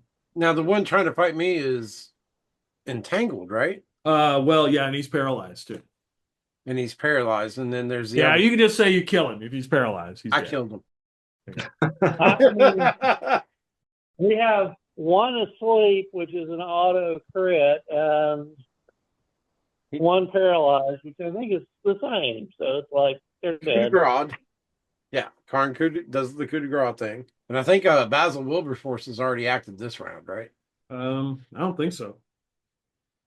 Yeah, there's only one left that's asleep. No, there's one fighting Felix and Alma. Well, then Basil Wilberforce will try to take Felix's kill away with a bow shot, but a regular arrow. 12 plus 1. 2 points of damage. It's still up. Raz still has his trusty blowgun. Yep. Oh no. 13 for Yep, that's a hit. damage. How much? 3 points of damage plus poison. Tell me how he dies. Raz sort of looks down at his blowgun, realizes he likes it a lot, raises it to his lips, shoots it over, and the dart, the dart catches him right in his milky eye. Nice. So, and I'm going to assume you're going to kill the other Crookhorn. Yeah. They are all dead. The ogre is still burning. Zophan, what are you doing? Gonna continue to swim out into the water. Okay. Is there any change in the pulsing? No. Okay. Well, if that's the case, then he might just swim back to the rope, or make his way back to the rope so he could get out. This is clearly not the place to be healed. Or it takes time, one of the two. As you're doing that, coming out of the water next to you is a frog-like. It has frog-like limbs. And it's got a big matting of like pond weed that looks almost like a cloak that sits over it. And it kind of swoops out of the water. Does it look hostile? Kind of breaks the surface and it looks at you and it says, "What are you doing here?" I've come for the well. I'm looking to get healed. Healing comes at a price. So I've heard. How many teeth do you want?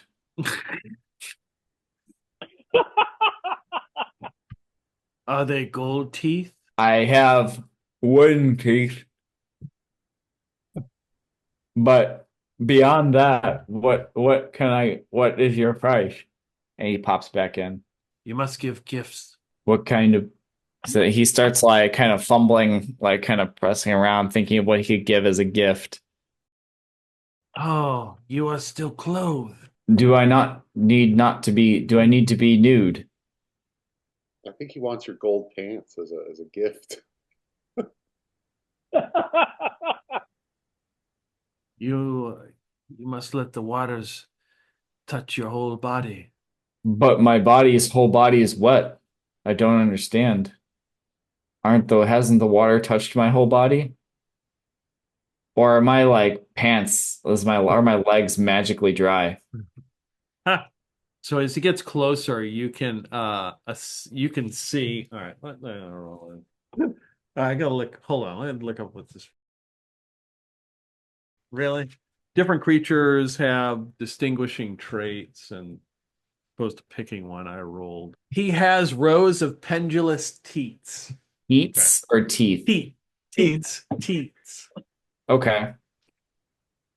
Do I recognize what this creature is? No, you're not from the Dolmenwood, right? This No. isn't. Yeah. No, you have no idea. He's very strange. And you hear a noise, and it sounds like something submerging under the water. And if you take a quick look, you realize that Ari has been taken below.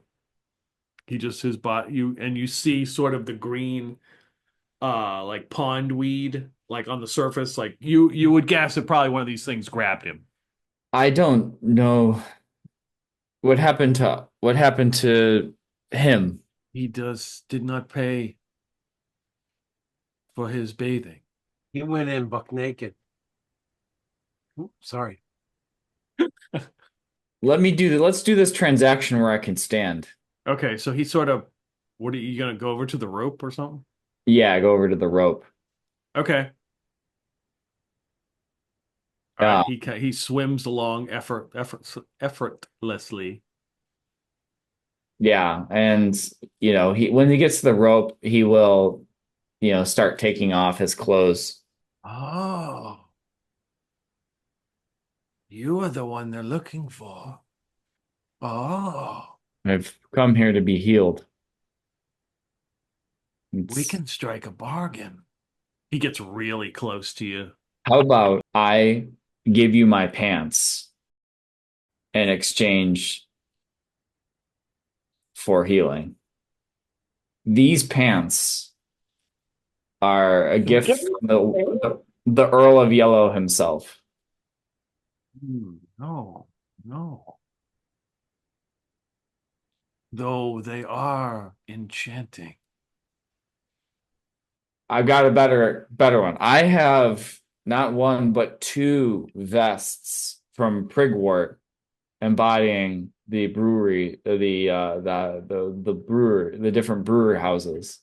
I've got a House Ogsbody beer vest, and I've got a House Cobsworth beer vest. You can have both of it at the low price of one deglomification.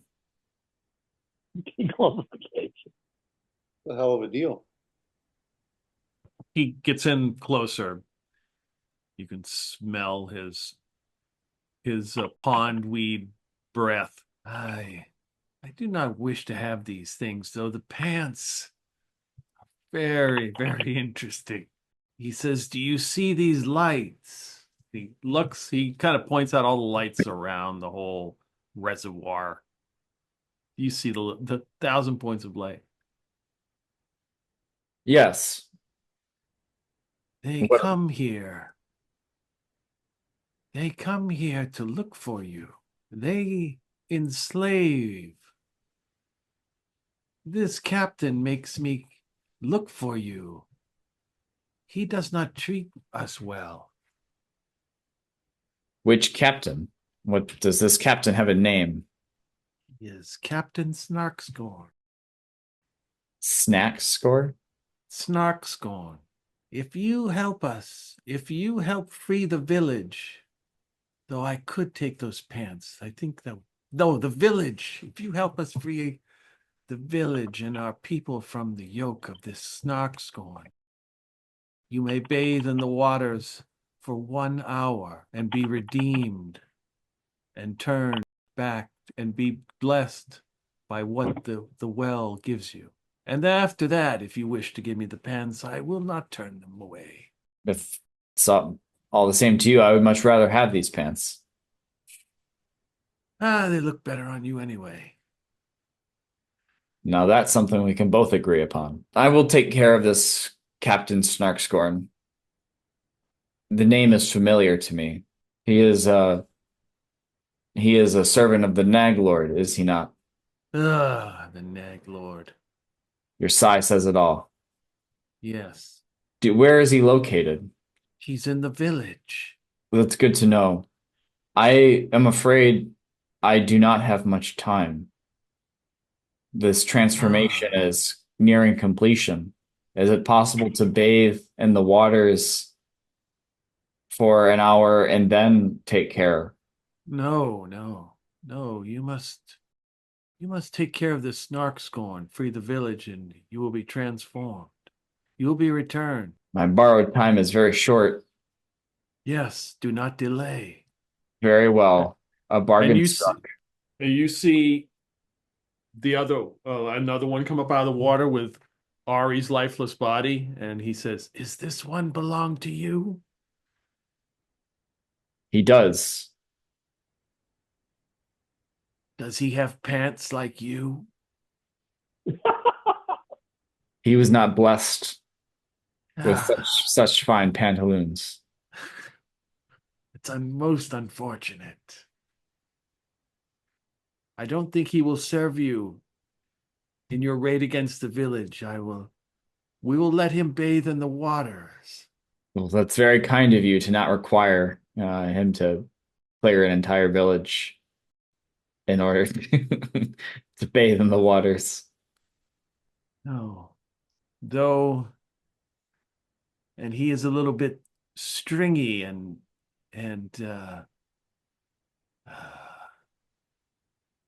malnourished for our appetite. Duly noted. I am also stringy and malnourished.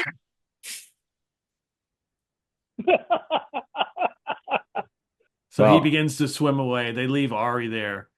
You see Ari already has some of like this pond weed growing on him, Wow. but he's just laying there, just lifeless, floating on top. And these two creatures, amphibious monstrosities, they would, if they were to come out of the water, they'd be 10 feet tall. But he Wow. sinks back into the water. Well, the picture is awesome. I need to post a picture. But he just vanishes into the water. Can't wait to see those pendulous teats. Which is kind of funny because that's the trait that they have in the picture. Let me try it. All right, so yeah, I'll show you at the end. All right, so Are they frog hemoths? they're called Boggins. Okay. Attacks 2 groping hands. Yeah, that's nice. Are you going to go back up to the rest of the group? Yeah. Yeah, he will. All right, go back up to the rest of the group and the smoking, burning ogre and a lot of smells in this episode. Lemony fresh, pledge fresh, Zophan He comes comes back out up. smelling like pledge. Well, the critical Okay. thing is he still feathers? Yeah, he still looks like a Gnome, yeah. Sounds like Basil Wilberforce didn't stay in long enough to remove his hag stench either. So we got to tell him, Zophan. And so he comes up and he puts his pants back on. So he comes back up. He's got like a feathered, like partially feathered body with golden pants. Says, I struck a bargain with those who live in the lake. What kind of bargain? They would not let me bathe in the waters without disturbance unless I did something for them. There was a Captain Snarkscorn who is hunting particularly for me. There are lights all around that are his lackeys, so to speak, those under his employ. I promised to take care of this Captain Snarkscorn in exchange for bathing in the pools for an hour. Where is he? The Snarkscorn. There is a village, and he is at this village. Presumably, Right. we make our way down the path, and the path will lead us to this village. Well, also, I mean, we knew the village was there. We were told ahead of time, so Alma should have an idea of how to get there. And it's like my friend Orion here suggested before that we were going to have to do something to help the village before we went into the well. Yes, it sounds like that will be the entry. That will be the entry price. On the bright side, I have something for you. And I hand him the teeth that came off of the came out of the crookhorn's mouth when he bit down on the branch and cracked his teeth out. And I just hand Zophan the cracked crookhorn teeth. So Zophan like becomes giddy with excitement and like opens his hands up and like caresses them. Dude's going to encourage him. He's like, I will need to wash these, of course. But this is a fine addition to the collection. Oh, I see. We need to move quickly. And that is a good place to stop. That is a boggin. Hopefully you can see that. yeah. It looks like. oh yeah, That's- nice teats. Yeah. Good God. That is the boggin. That is. Oh, hold on. Let me The get Centaur. this. Yeah. Yeah. Oh, That the is- Centaur thing. Yeah. Wow. That's the centaur. That's the crookhorn. Oh, nice. Ooh, eye leprosy, goat rabies. And that's the Wow. ogre. I like the art style. Yeah, these Yeah. little are pretty fun. It's like there's like I had this old like Lord of the Rings poster, like pre-movies, that has this particular art style of like it's what you'd see in like the kind of the early illustrated works, like fantasy works. Well, yeah, we'll pick it up next time as you guys are going to go take care of the village. The villages. And deal with Captain Snarkscorn. He actually has a picture too. I'll probably show you that at some point, but he is an actual character. And then maybe I thought there was a chance that you could meet up with the other group. Didn't happen. You decided to go straight on past the warnings and around the pit. Yeah. And I did roll randomly to see if said creature would be disturbed by your presence, but it wasn't, and you were fine. And that was the only encounter we didn't have this night. I mean, literally every other roll, I think, unless you know better, every other encounter roll was nope, encounter. On the encounter chart, I mean, obviously the D6, there's like a 1 and 2 or whatever of a monster or whatever out of like the Dolmenwood thing. But if there's nothing, then I roll a 2D6 roll and it could be something.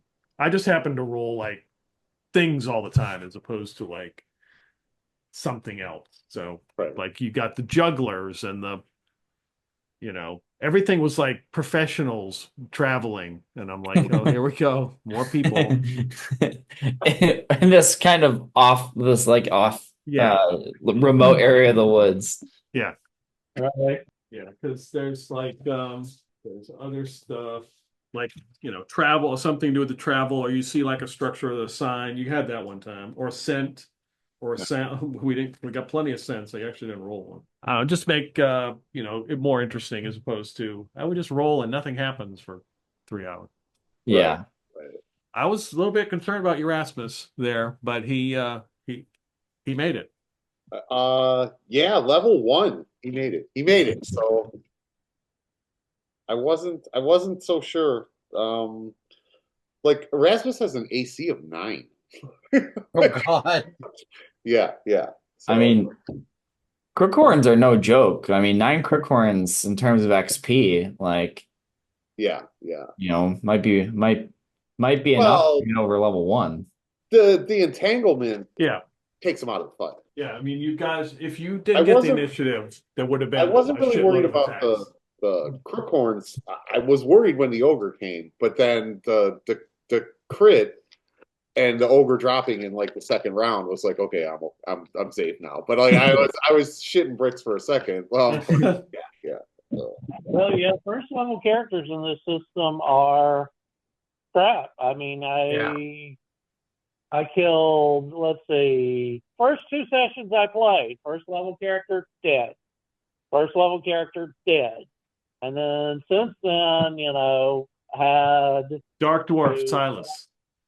Yep, who cacked it in the Dragon's Den, and technically Sybil died, but GM gave me a little leeway on that one. So, being a first level character in this system is just terrible. Your average goblin with a stick can beat you to death. Yeah, that's fun though. I guess what I'm saying is that no risk of death, no excitement, right? Like, Yeah. And yet Basil Wilberforce started out with 1 hit point and got level 6. Yeah. Yep. By running away, literally. How many people did he sacrifice? We don't Yeah. talk about that. He just ran for his life every time. He's like, he get into an encounter, is like, he runs like 60 feet and leaves that dude there fighting. And then he turns around and throws arrows. So what you Well, gotta one do. hit point. What the hell are you gonna do? Yeah, I mean, if somebody punches me, I'm dead, right? Yeah. Yeah, we'll continue with this, and if it, if it gets to a point that makes sense, we'll jump to the other group All right. Sounds good. because I know they're headed to the well. So, Sounds good. All all right, right. guys, I appreciate it. all right, Thanks, Good Pete. game. Thanks. All right, take care. Let's go.